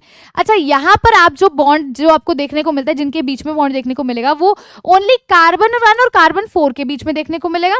तो यहाँ पर आप इस चीज को भी मेंशन कर सकते हैं, ओनली कार्बन 1 एंड कार्बन 4 के बीच में बॉन्ड प्रेजेंट होगा। लेकिन जबकि हम अमाइलोपेक्टिन की जब बात करते हैं ना, तो यहाँ कार्बन 1 कार्बन 4 के बीच में तो बॉन्ड है ही है, साथ ही साथ कार्बन 1 और कार्बन 6 के बीच में भी आपको बॉन्ड देखने को मिलता है। ठीक है, तो यहाँ पर हमें इन दोनों के बीच में बॉन्ड्स प्रेजेंट देखने को मिलते हैं। इस केस में कार्बन 1 कार्बन 4 में होगा, इस केस में हमारा कार्बन 1 कार्बन 4 और कार्बन 1 कार्बन 6 के बीच में भी होगा। अब ये वाटर सॉल्युबल होते हैं, while this is water insoluble. इस चीज का भी ध्यान रखेंगे। ये क्या होते हैं? ये वाटर सॉल्युबल होते हैं। ये क्या होते हैं? वाटर सॉल्युबल, पानी में घुल जाएंगे, जबकि ये वाटर इनसॉल्युबल होंगे। ये क्या होंगे जी? ये वाटर इनसॉल्युबल होंगे। क्लियर हुई कहानी? अच्छा, इसके बाद ना ध्यान दीजिएगा, यहां पर आपको 15 से 20% स्टार्च देखने को मिलता है, जबकि आप अमाइलोपेक्टिन की बात करते हो तो 80 to 85% स्टार्च देखने को मिलता है। यहां पर 15 से 20% स्टार्च देखने को मिलता है, जबकि आप बात करेंगे यहां पर तो 80 से 85% इसका है। अब यहां पर देखें आगे, देखिए क्या कहता है वो, amylose is a water soluble component. बिल्कुल सही, अभी हम बोलकर हटे हैं, which consist about 15 to 20% of starch। Clear हुआ? आगे देखो, chemically amylose is a long unbranched chain, मतलब कि स्ट्रेट चेन। आगे देखिए, with 200 to 1000 alpha D glucose units held together by C1C4 glycosidic linkage. यहाँ किस प्रकार की लिंकेज है? C1C4 है। जबकि यहाँ किस प्रकार की लिंकेज है? C1C4 में भी है और C1C6 में भी लिंकेज है। ये वाटर इनसॉल्युबल है और यहाँ पर स्टार्च कितना है? 80 to 85% है। क्या सभी को क्लियर हुआ? अब दोनों का डिफरेंस क्लियर हुआ तो रीडिंग इजी हो जाती है ना? बहुत बढ़िया, चलिए आगे चलते हैं। अब स्ट्रक्चर भी आ गया है ना? चलो बहुत बढ़िया बात है। अमाइलोज का स्ट्रक्चर उसने दिखा दिया है। हमने बोला अमाइलोज के केस में क्या होगा, glucose alpha D glucose linked है C1C4 से। ये देखो, ग्लूकोज ग्लूकोज ग्लूकोज, मैंने क्या बोला? अमाइलोज के स्ट्रेट चेन, ऐसे लगातार जितने मर्जी आप अल्फा डी ग्लूकोज लगा दो, एक अल्फा डी ग्लूकोज, दूसरा, तीसरा, चौथा, पूरे एक चेन में लगा दीजिए। पहले वाले कार्बन से चौथे वाले कार्बन के बीच में वाटर मॉलिक्यूल रिमूव कर दो, पहले से चौथे के बीच में वाटर मॉलिक्यूल रिमूव कर दो, मतलब एक लंबी कतार की आप चेन बना सकते हो। That is your amylose. ध्यान दीजिएगा, फिर से रिपीट कर रही हूं, ये स्ट्रेट चेन है, ये लंबी चेन है, कोई ब्रांचिंग नहीं है। सीधा सीधा पहले और चौथे में से आपने वाटर निकाल दिया, पहले चौथे में से निकाल दिया, ऐसे ही ऐसे ऐसे चलता रहेगा। एक लंबी स्ट्रेट चेन लाइक स्ट्रक्चर बनेगा और ग्लाइकोसिडिक लिंकेज पहले और चौथे में देखने को मिलेगी। क्लियर हुआ? ये अल्फा डी ग्लूकोज बनाया, यहाँ अल्फा डी ग्लूकोज बनाया, यहाँ बनाया। ये यहाँ क्या दिखा रहा है? ये क्या दिखा रहा है? ये दिखा रहा है भाई ये चलता रहेगा, ये यहाँ रुका नहीं है। अभी तुमने 3 स्ट्रक्चर बना दिए, काम खत्म नहीं। It is a long structure, चलता रहेगा दोनों तरफ से, जितने मर्जी इसके मॉलिक्यूल्स लगा दो। क्लियर हुआ? क्लियर हुआ। चलो, ये था अमाइलोज का स्ट्रक्चर। अब बारी आती है सेलुलोज के बारे में। तो सेलुलोज के बारे में क्या कहा जाए? स्टार्च के बारे में आपने देख लिया, सेलुलोज की बात करते हैं। तो सेलुलोज स्ट्रेट चेन पॉलीसेकेराइड्स होते हैं, ठीक है। और जो बेसिकली अगर हम इसकी बात करते हैं तो यहाँ पे लिखा भी हुआ है, हाँ जी, ये देखिए, सेलुलोज जो है वो अकर करता है एक्सक्लूसिवली प्लांट्स में और मोस्ट अबंडेंट ऑर्गेनिक सब्सटेंस है। प्लांट किंगडम की बात करते हैं, बायोलॉजी के तुम्हारी 1-2 लाइंस है, आगे देखना। It is predominant constituent of cell wall of the plant cell. अब तुमने ये पढ़ा भी होगा, प्लांट सेल एनिमल सेल पढ़ा होगा ना बायो के अंदर, प्लांट सेल के बारे में, एनिमल सेल का structure. So you have studied over there about cellulose, है ना? तो वो यहाँ पर वही तो बता रहा है, it is a main important constituent of the cell wall of plant cell. Cellulose है क्या? अब यहाँ से हमारी कहानी शुरू होती है। ये एक स्ट्रेट चेन पॉलीसेकेराइड है जो किससे बना है? बीटा डी ग्लूकोज से। अब ना तुम इसमें कंफ्यूज मत हो ना, स्टार्च के केस में तुम अल्फा ग्लूकोज की बात करने वाले हो, वो भी अल्फा डी ग्लूकोज की। स्टार्च 2 तरह का है तो दोनों में तुम अल्फा डी ग्लूकोज की बात करोगे, गड़बड़ मत कराना, बस तुम्हें पता होना चाहिए किसमें किसके साथ फॉर्मेशन हो रही है। अब जब मैं सेलुलोज की बात कर रही हूं तो यहां मैं किसकी बात कर रही हूं? यहां मैं बीटा डी ग्लूकोज की बात कर रही हूं, बीटा डी ग्लूकोज की बात कर रही हूं। दूसरी बात, यहां किनके बीच में मैम ग्लाइकोसिडिक लिंकेज है? तो यहां भी C1C4 के बीच में ग्लाइकोसिडिक लिंकेज है। C1 और C4 के बीच में क्या है? ग्लाइकोसिडिक लिंकेज है, ग्लाइकोसिडिक लिंकेज है। बहुत बढ़िया, हाँ जी मैम, समझ आ गई इतनी कहानी। अच्छा, अब ना इसके बाद ना हम आगे देखते हैं सेलुलोज के बारे में। आपने देखेंगे तो ये सेलुलोज का स्ट्रक्चर है, ये पहला बीटा डी ग्लूकोज, ये दूसरा, ये तीसरा, इसके पहले इसके चौथे, इसके पहले इसके चौथे के बीच में क्या है, ग्लाइकोसिडिक लिंकेज है। तो ये सेलुलोज का स्ट्रक्चर हो गया। सिर्फ स्ट्रक्चर समझो, बना तुम खुद भी सकते हो वहां पे, क्योंकि तुम्हें पता है तुमने ग्लूकोज का स्ट्रक्चर बनाना है, फिर एक और, फिर एक और, उनके बीच में तुम्हें वाटर मॉलिक्यूल रिमूव करते जाना। अब तुम्हें मैंने करके दिखा दिया, it is the same thing, हो जाएगा सेलुलोज का। चलो, ग्लाइकोजन की बात की जाए तो ग्लाइकोजन में अगर हम कहते हैं तो ग्लाइकोजन के केस में क्या होता है, ये एनिमल स्टार्च होता है। It is known as animal starch. देखते हैं, देखिए सेलुलोज की बात कर रहे थे तो हम प्लांट सेल के रिस्पेक्ट में बोल रहे थे, प्लांट किंगडम को याद कर रहे थे। अब यहाँ देखिए ग्लाइकोजन की बात करें तो ये भी एक तरह का पॉलीसेकेराइड है। वो क्या कहता है, the carbohydrates are stored in animal body as glycogen. जो कार्बोहाइड्रेट्स है वो एनिमल की बॉडी के अंदर in the form of glycogen store होते हैं। क्या कहता है, it is also known as animal starch. मैं सीधा सीधा बोल रही हूँ, एनिमल स्टार्च के नाम से पहचाना जाता है। और एक और बात बताऊं, इसका स्ट्रक्चर ना ऑलमोस्ट सिमिलर होता है अमाइलोपेक्टिन से। अब अमाइलोपेक्टिन में क्या था मैम, अमाइलोपेक्टिन ना एक ब्रांच चेन लाइक स्ट्रक्चर था, वहां C1 C4 में भी लिंकेज थी, C1 C6 में भी लिंकेज थी। अरे वाह, तुम्हें तो याद है ना। वही देखो क्या लिखा है, it structure is similar to amylopectin. जी हाँ, अमाइलोपेक्टिन से रिलेटेड है and is rather more highly branched. अब तुम देखो फिर से डिफरेंस याद करो, अमाइलोज और अमाइलोपेक्टिन में। अमाइलो स्ट्रेट चेन, अमाइलो, अच्छा इधर अमाइलोज लिखा था, इधर अमाइलोपेक्टिन लिखा था। तो amylose is a straight chain, amylopectin is a branch chain. Amylose के अंदर हम क्या कहते थे, 15 टू कितना परसेंट आपके पास स्टार्च है, 20%। यहाँ कितना कहते थे, 80 to 85% स्टार्च है। दूसरी बात क्या कहा था, यहाँ लिंकेज कैसी है, C1 C4 के बीच में ही है सिर्फ ग्लाइकोसिडिक लिंकेज, लेकिन यहाँ किसमें है, C1 C4 में भी है, C1 C6 में भी है। वही तो यहाँ पर हुआ, वही तो हुआ, समझे कहानी। तो देखो क्या लिखा है यहाँ पर, it is rather more highly branched, पहला डिफरेंस आ गया इसका। इट इज प्रेजेंट इन कहाँ कहाँ पर है वो भी बता रहा है, चलो सुन लो एक बारी, लीवर में, मसल्स में, ब्रेन में। आगे कहता है when the body needs glucose, enzymes क्या करते हैं, ब्रेक कर देते हैं ग्लाइकोजन को ग्लूकोज के अंदर, जब बॉडी को ग्लूकोज की जरूरत होती है। Glycogen is also found in yeast और फंजाई में भी आपको देखने को मिलेंगे। क्लियर हुआ, दोबारा यहाँ इस चीज को तो मार्क कर लेना भी, अमाइलोपेक्टिन जैसा इसका स्ट्रक्चर ऑलमोस्ट सिमिलर है, बिल्कुल सिमिलर है। क्या सभी को इतना क्लियर हुआ। So students, this ends our carbohydrates. यहाँ पर पॉलीसेकेराइड को भी फिनिश करता है। अब इंपॉर्टेंट कार्बोहाइड्रेट्स की है तो मैं चाहती हूँ ये आपने खुद से रीड करना है। This is from your NCERT, importance of carbohydrate. सीधा सीधा अब आप रीड कर सकते हो बहुत इजीली। एनसीईआरटी की लाइंस है, मैं आपको 2 मिनट का टाइम दे रही हूँ, फटाफट से अभी ही रीड करो ताकि हम हमारे नेक्स्ट टॉपिक पे प्रोसीड कर सके। फटाफट से स्टूडेंट्स इसको अभी ही निपटा डालिए।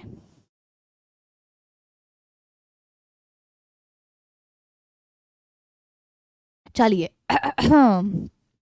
रीड करें एक बारी, हाँ जी हो जाए ना। चलो, carbohydrates are essential for life in both plants and animals, हमें पता था। They form a major portion of a food, ये भी हमें पता है। आगे देखो, honey has been used for long time as an instant source of energy by Veda. जो वेदास में थे, आयुर्वेदिक सिस्टम में, वहां पर हनी का इस्तेमाल किया जाता है, ये हमें पता है, as a system of medicine. Carbohydrates are used as a storage molecule, जैसे कि स्टार्च इन प्लांट्स, अभी पढ़ के हटे हैं। ग्लाइकोजन इन एनिमल्स, जिसे हम एनिमल स्टार्च भी कहते हैं। आगे, cell wall of bacteria and plants is made up of cellulose, अभी बता के हटी हो। जब आपने डिफरेंस किया होगा प्लांट सेल में और एनिमल सेल में, then you have studied about it in detail. अब जो बच्चे मतलब जेई वाले हैं और वो कह रहे होंगे अगर मैम हमने प्लांट सेल एनिमल सेल नहीं पढ़ा, तो कोई बात नहीं, आपको यहाँ उसे सीधा सीधा बता दिया है भी। बैक्टीरिया और प्लांट्स की जो सेल वॉल है, सेल वॉल है, आउटर कवरिंग है, ठीक है, वो सेलुलोज की बनी हुई है, वो ये बता रहा है। एनिमल सेल की बात नहीं की गई है या प्लांट सेल की बात की गई है, कंफ्यूज मत हो जाना, ठीक है। तो वो कहता है we build furniture etcetera from cellulose in the form of wood, wood की फॉर्म में इस्तेमाल किया जाता है। क्लोथ्स की फॉर्म में and cloth ourselves with cellulose in the form of cotton fibre के तौर भी उसको इस्तेमाल किया जाता है। They provide raw materials for many important industry, जैसे कि टेक्सटाइल के लिए, पेपर के लिए, ठीक है, इन सब के लिए वो रॉ मटेरियल का भी काम करता है। तो ये बहुत बेसिक था जो आपको पता होना चाहिए था रिगार्डिंग कार्बोहाइड्रेट्स। अब हम स्टार्ट करने जा रहे हैं रिगार्डिंग प्रोटीन्स। क्या होते हैं प्रोटीन्स, अब आपने थोड़ा बहुत पहले पढ़ा होगा।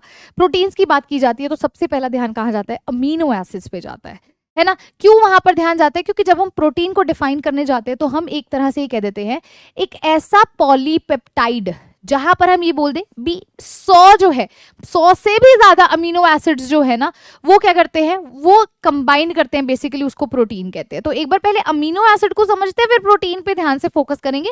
पहली बात आती है अमीनो एसिड्स की। किसकी बात आती है? अमीनो एसिड्स की, अमीनो एसिड्स की। चलिए, अब अमीनो एसिड्स की अगर मैं बात कर रही हूँ तो अमीनो एसिड्स में ध्यान से सुनिएगा स्टूडेंट्स, हम ना अमीनो एसिड्स को उसके कैरेक्टर के बेसिस पे ना कहते हैं भी असेंशियल अमीनो एसिड्स होते हैं और नॉन असेंशियल अमीनो एसिड्स होते हैं। किस बेसिस पे? On the basis of character. तो on the basis of character, character के बेसिस पर हम ये कहते हैं भी amino acids essential amino acids की कैटेगरी में फॉल करते हैं, एज वेल एज हमारे दूसरे कौन से होते हैं? नॉन असेंशियल अमीनो एसिड्स होते हैं। अब असेंशियल अमीनो एसिड्स कौन से होते हैं, नॉन असेंशियल अमीनो एसिड्स कौन से होते हैं, हमें इस पे फोकस करना है।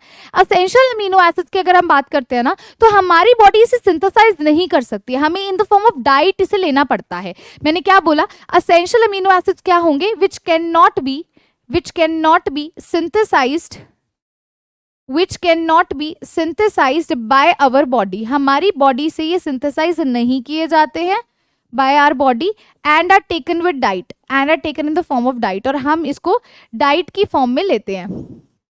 ठीक है, तो अब ना मेरी बात ध्यान से यहाँ सुनना, एक सेकेंड, हाँ ध्यान से सुनना। नॉन एसेंशियल वाले क्या होते हैं? नॉन एसेंशियल हमारी बॉडी ना खुद से सिंथेसाइज करती है, सेल्फ मेड होते हैं। ठीक है, तो नॉन वाले क्या होंगे? Synthesised by our body, they are synthesised by our body, ये हमारी बॉडी से खुद ब खुद सिंथेसाइज होते हैं, हमें इसे करने की जरूरत नहीं होती, दे आर सेल्फ मेड। अब अगर आप एग्जाम्पल लेना चाहते हो तो अभी आप देखोगे ग्लाइसिन जो है वो हमारा क्या है? नॉन एसेंशियल की कैटेगरी में फॉल करता है।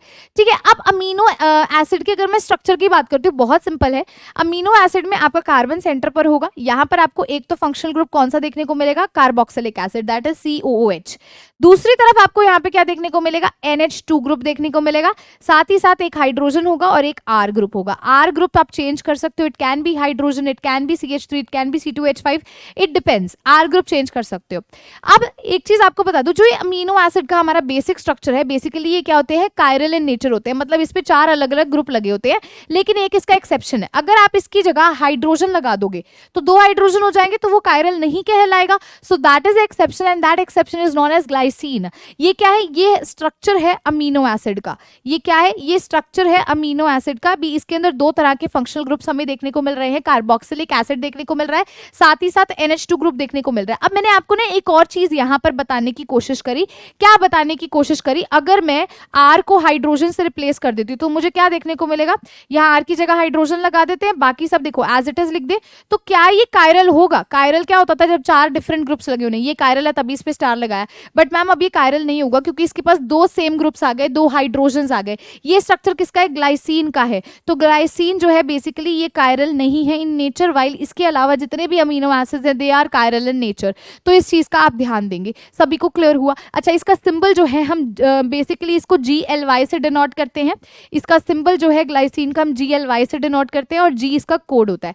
ऐसे ही अब अगर आप एक और करना चाहते हो, अगर मान लो आप R को CH3 से रिप्लेस कर दो तो आपके सामने ये स्ट्रक्चर देखने को मिलेगा।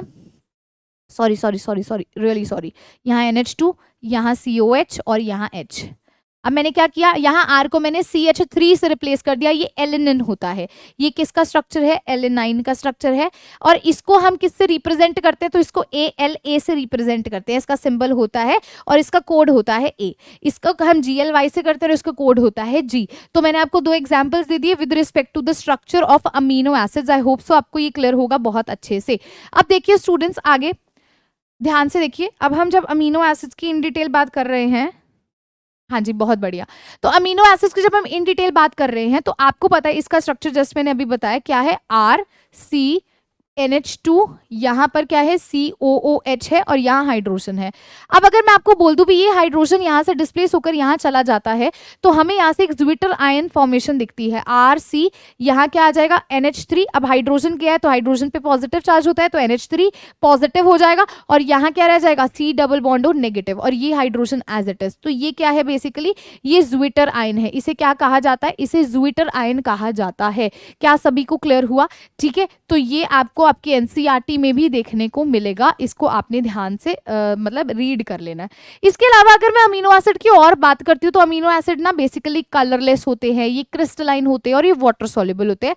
अगर आप इसकी कैरेक्टरिस्टिक्स लिखना चाहते हो तो ये कलरलेस होते हैं, ये क्रिस्टलाइन होते हैं, कलरलेस होते हैं, क्रिस्टलाइन होते हैं, वाटर सॉल्युबल होते हैं।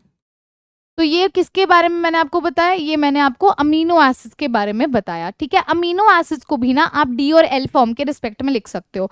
अगर हम इसको ऐसे लिखते हैं RCCOOH एक हम ऐसे लिख देते हैं और एक बार हम इसको ऐसे लिख देते हैं NH2CrCOOH और H। अगर NH2 को मैं राइट हैंड साइड पर लिखती हूं तो वो मेरा डी अमीनो एसिड कहलाएगा। क्या कहलाएगा? D amino acid. अगर मैं NH2 को लेफ्ट हैंड साइड पर, यहां मैंने क्या किया, इसे राइट हैंड साइड पर लिखा, यहां NH2 को लेफ्ट हैंड साइड पर लिखती हूं तो ये मेरा एल अमीनो एसिड्स कहलाएगा। क्लियर हुआ? ये इसकी नेमिंग हो गई जो कि आपको पता होनी चाहिए, ठीक है, जो कि आपको नॉलेज होनी चाहिए इसके बारे में। क्या सभी को क्लियर है? एवरीबॉडी, क्या सभी को क्लियर हुआ ये? चलिए अब आगे देखते हैं। हाँ जी, तो अब ना जब हम प्रोटीन्स के स्ट्रक्चर की बात करते हैं तो बेसिकली देखो यहाँ होता क्या है, हमें पता है अमीनो एसिड्स एक दूसरे से पेप्टाइड लिंकेज के थ्रू कनेक्ट होते हैं and then the formation occurs. तो बेसिकली यहाँ क्या होने वाला है, ध्यान से समझना। अगर मैं अमीनो एसिड्स को ओपन अप करके लिखूं तो यहाँ मेरे पास क्या है, NH2 ग्रुप है। एक तरफ मेरे पास क्या है, NH2 ग्रुप है, एक तरफ मेरे पास क्या है, R ग्रुप है, एक तरफ मेरे पास क्या है, H है। अगर मैं C डबल बॉन्ड OH को ऐसे ओपन अप, देखो मैं इसको ओपन अप करके लिखना ना, COH को मैं ऐसे ओपन अप करके लिख सकती हूँ, कार्बोक्सिलिक एसिड तो है, COH को C डबल बॉन्ड OH भी तो लिख सकते हैं, यही तो करा है। अब देखो इसी मॉलिक्यूल को मैं दोबारा लिख दूं, ऐसा ही एक और अमीनो एसिड मैं यहाँ पर लिख दूं तो मैं एक हाइड्रोजन ना ऐसे लिख देती हूँ इसका, ठीक है, मतलब NH2 का एक हाइड्रोजन मैंने ऊपर इस तरह से लिख दिया, carbon RH C double bond OH। तो देखिए यहाँ क्या होगा, यहाँ आप क्या देखोगे, अब यहाँ बहुत सिंपल सी चीज है, फिर से वही वाटर मॉलिक्यूल लिबरेट करवा दो, यहाँ से वाटर मॉलिक्यूल निकाल दीजिए। जब यहाँ से वाटर मॉलिक्यूल निकल जाएगा students, what you shall be obtaining, क्या होगा, NH2CrH C double bond O, यहाँ क्या आएगा, अब नाइट्रोजन आ गया, नाइट्रोजन के साथ बॉन्ड, नाइट्रोजन पर है एक hydrogen, carbon RH C double bond OH। तो ये इस तरह से चलता रहेगा। अब यहाँ पर ये हमारा किस तरह का बॉन्ड बन गया, ये हमारा पेप्टाइड बॉन्ड बन गया। ये किस तरह का बॉन्ड बन गया, ये हमारा पेप्टाइड बॉन्ड बन गया। किस तरह का बॉन्ड बन गया, पेप्टाइड बॉन्ड की फॉर्मेशन हुई। और एक और चीज खासियत बताती हूँ, यहाँ ये डीलोकलाइजेशन कर सकता है। कैसे डीलोकलाइजेशन करेगा, you know that nitrogen has lone pair of electron, nitrogen भाई साहब के पास लोन पेयर ऑफ इलेक्ट्रॉन है, वो यहाँ शिफ्ट होंगे तो ये यहाँ शिफ्ट होगा, तो यहाँ डीलोकलाइजेशन भी हो जाती है। मतलब डीलोकलाइजेशन की वजह से यहाँ पर पार्शियल डबल बॉन्ड कैरेक्टर तक अराइज करता है। क्या होता है यहाँ पर, पार्शियल डबल बॉन्ड कैरेक्टर तक अराइज करता है, that's why it is planar in nature. ये क्या हो जाता है, प्लेनर हो जाता है स्ट्रक्चर नेचर में। क्लियर हुआ? इसको लिखिए, इसको ड्रॉ करिए, अच्छे से इसको ड्रॉ कर लीजिए, इसको फटाफट से ड्रॉ कर लो। चलें आगे चलें। अच्छा, अब ना आपको कई जगह पर ना ऐसे देखने को मिलेगा डाईपेप्टाइड बॉन्ड, ट्राईपेप्टाइड बॉन्ड। तो उसका कहने का मतलब क्या है, इस चीज का ध्यान देना। डाईपेप्टाइड बॉन्ड कहीं लिखने को मिलेगा, इसका ये मतलब नहीं वहां दो पेप्टाइड बॉन्ड है, नहीं, गलती कर बैठोगे। डाईपेप्टाइड बॉन्ड का मतलब है वहां दो अमीनो एसिड्स के बीच में बॉन्ड है, 2 amino acids are bonded with peptide linkage, ठीक है जी। ट्राईपेप्टाइड बॉन्ड अगर कहीं पर देखने को मिलता है, इसका मतलब क्या है, वहां 3 अमीनो एसिड की बात की गई है, 3 अमीनो एसिड एक दूसरे से लिंक्ड है पेप्टाइड बॉन्ड से। ऐसे ही टेट्रापेप्टाइड बॉन्ड का मतलब क्या हुआ, 4 अमीनो एसिड एक दूसरे से लिंक्ड है। तो अब अगर मैं प्रोटीन की डेफिनेशन लिखूंगी तो क्या होगा, पॉलीपेप्टाइड जिसमें क्या है, मोर देन 100 अमीनो एसिड एक दूसरे से लिंक्ड है with molecular mass more than 10,000 new, तो वो क्या हो जाएगा, प्रोटीन हो जाएगा। तो that will be the definition for protein, ठीक है जी। चलें आगे, इसको तुमने लिख लिया होगा मेरे हिसाब से अच्छे से। चलो बहुत बढ़िया। अब आती है बारी द स्ट्रक्चर ऑफ प्रोटीन की। जब हम स्ट्रक्चर ऑफ प्रोटीन की बात करते हैं तो आपके सामने प्रोटीन का स्ट्रक्चर आ रहा है। अब देखो, सबसे पहले हम अच्छे से प्रोटीन के स्ट्रक्चर को देखेंगे तो अब आपके सामने ये कुछ इमेजेस हैं जो आपको एनसीईआरटी में देखने को मिलेंगी। यहाँ पर आपको जो इनिशियल इमेजेस देखने को मिल रही हैं ये प्राइमरी, सेकेंडरी, टर्शरी, क्वाटनरी, इन सब की इमेजेस देखने को मिल रही हैं। अगर आप इस इमेज को ध्यान से ऑब्जर्व करते हो तो यहाँ पर भी आप ऑब्जर्व करोगे भी ये जितनी भी इमेजेस हैं ये बहुत इंपॉर्टेंट है with respect to your exam. सीधा आप इमेजेस से भी समझ सकते हो यहाँ पर कैसे स्ट्रक्चर को समझना है। देखो, पहले हम देखते हैं स्ट्रक्चर। अगर हम बात करते हैं किसकी, प्रोटीन्स के स्ट्रक्चर की, तो मॉलिक्यूलर शेप ऑफ प्रोटीन के बेसिस पर हम इसे फाइब्रस प्रोटीन्स में और ग्लोबुलर प्रोटीन्स में डिवाइड करते हैं। हमने क्या बोला, हमने बहुत सिंपल सी कहानी बोली। हमने कहा हम प्रोटीन्स को क्लासिफाई करते हैं, ठीक है, बहुत ही सिंपल सी कैटेगरी है। सबसे पहले मैंने बोली फाइब्रस प्रोटीन। फाइब्रस प्रोटीन में क्या होता है, फाइब्रस प्रोटीन में आपको बहुत ही ज़्यादा मात्रा में बॉन्डिंग जो है, हाई इंटरमोलिकुलर फोर्स आपको देखने को मिलती है। जबकि अगर मैं ग्लोबुलर प्रोटीन की बात करती हूँ ना तो वहाँ पर लो इंटरमोलिकुलर फोर्सेस होती है। तो सबसे पहला अगर मैं फाइब्रस प्रोटीन की बात करती हूँ, अगर मैं फाइब्रस प्रोटीन की बात करती हूँ ना तो फाइब्रस प्रोटीन की अगर बेसिक कैरेक्टरिस्टिक्स बोलूँ ना, ये थिन होती हैं, बेसिकली ये लॉन्ग होती हैं। अगर आप बात करोगे कैरेटिन, हेयर की बात करते हो, बालों की बात करते हो, तो वो क्या है, थिन है, देखो लॉन्ग है। अब पता है इसमें ना, आप मुझे बताओ क्या जो हेयर्स है, या जब अगर मैं कैरेटिन की बात कर रही हूँ या मैं नेल्स की बात कर रही हूँ, मतलब बेसिकली आप एक बार कैरेटिन हेयर का एग्जाम्पल लो, ये क्या वाटर सॉल्युबल है, वाटर इनसॉल्युबल है। अब आप मान लो बाल धो रहे हो तो वो क्या घुल जाते हैं, क्या पानी के अंदर घुल जाते हैं, क्या पूरा वो हो जाता है, नहीं ना, ये वाटर इनसॉल्युबल है। तो ये किस कैटेगरी में फॉल करता है, फाइब्रस प्रोटीन की कैटेगरी में फॉल करता है। भी ये लॉन्ग होते हैं, they are thread like structure, they are thin like structure. तो ये क्या होते हैं, लॉन्ग थ्रेड लाइक स्ट्रक्चर होते हैं, लंबे लंबे थ्रेड लाइक स्ट्रक्चर होते हैं, विच आर वाटर इनसॉल्युबल, जो क्या है, वाटर इनसॉल्युबल है, which are water insoluble। ठीक है, इसके अलावा मैंने आपको बोला they have high intermolecular forces, इनमें हाई इंटरमॉलिकुलर फोर्सेस आपको देखने को मिलती हैं।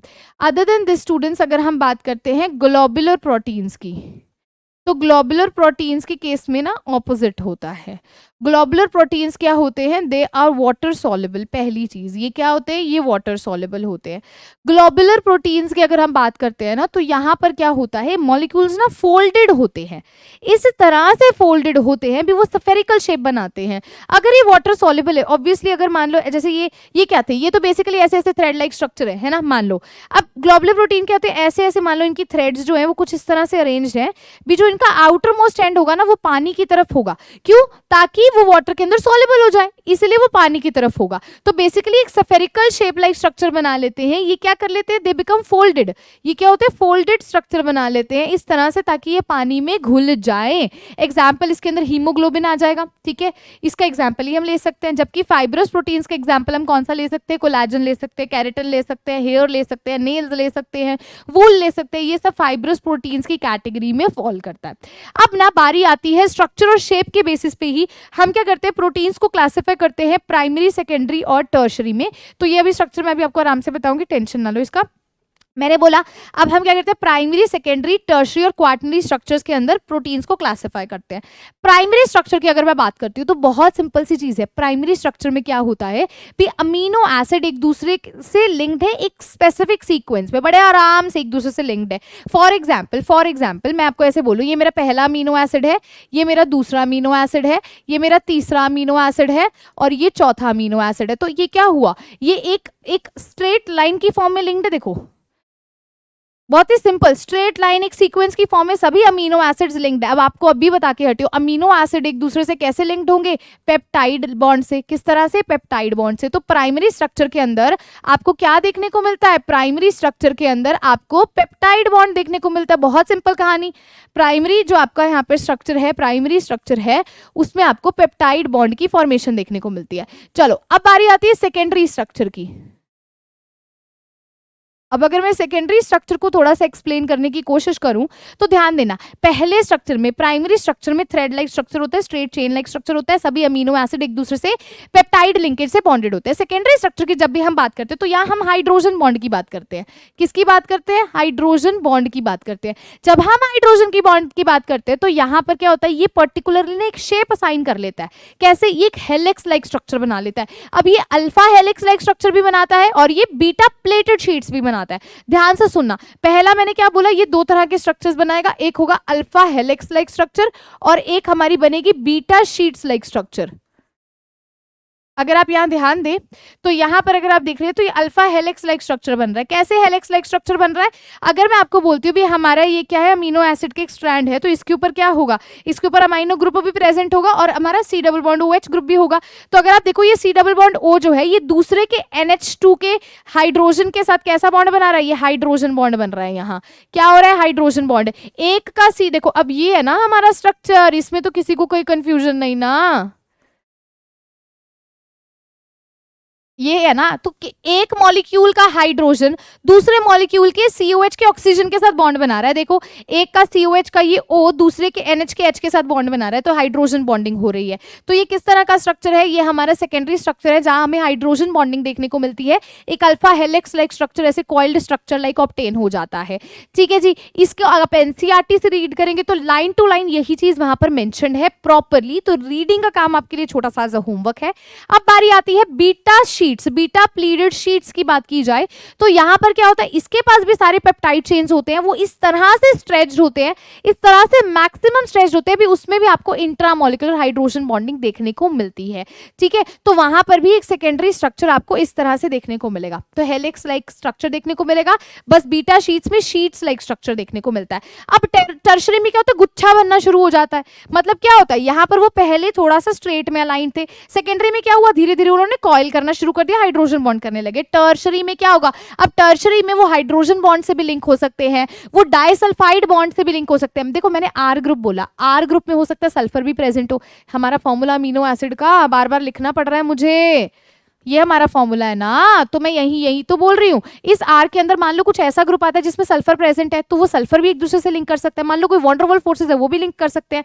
मतलब जब हम टर्शरी वाले की बात करेंगे ना, जब हम टर्शरी वाले की बात करते हैं तो टर्शरी के केस में हाइड्रोजन बॉन्ड भी आ जाता है, टर्शरी के केस में सल्फाइड लिंकेजेस की भी बात की जाती है स्टूडेंट्स। टर्शरी के केस में हम यहाँ पर मतलब डाइसल्फाइड लिंकेज की बात करेंगे, दो सल्फर के बीच में बॉन्ड हो गया। यहाँ हम वंडरवॉल फोर्सेस की भी बात करेंगे। मतलब जितनी भी फोर्सेस एक्ट कर सकती है ना, सभी एक्ट करके गुच्छा सा बना लेती है, दैट इज टर्शरी बेसिकली। और टर्शरी बेसिकली के अंदर एग्जांपल्स जो आते हैं वो फाइब्रस और ग्लोबुलर प्रोटीन आते हैं। इसके अंदर कौन से एग्जांपल आते हैं, फाइब्रस प्रोटीन या ग्लोबुलर प्रोटीन इसके अंदर एग्जांपल आ जाते हैं। अब बारी आती है क्वाटनरी की। क्वाटनरी के लिए तो भाई बहुत ज्यादा एक्सटेंड में एक स्पेशल 3D अरेंजमेंट बन जाती है जहां पर दो से ज्यादा पॉलीपेप्टाइड चेन एक दूसरे से जुड़ जाए।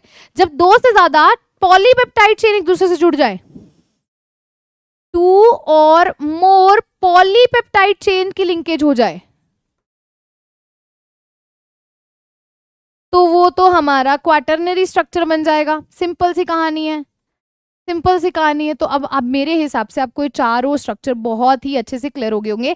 क्वाटनरी के एग्जांपल आप हीमोग्लोबिन भी ले सकते हो, ठीक है, इसको लिख लो सबसे पहले। अब इसी का एक हमारा यहाँ पर ये स्ट्रक्चर है, आप ध्यान से देख सकते हो, ये प्राइमरी वाला है, बड़े आराम से लिंक थे। सेकेंडरी वाले में देखो उन्होंने क्या किया, उन्होंने एक दूसरे से लिंक करना शुरू कर दिया, एक के हाइड्रोजन ने दूसरे के सी डबल बॉन्डों के ऑक्सीजन से लिंकेज करनी शुरू कर दी।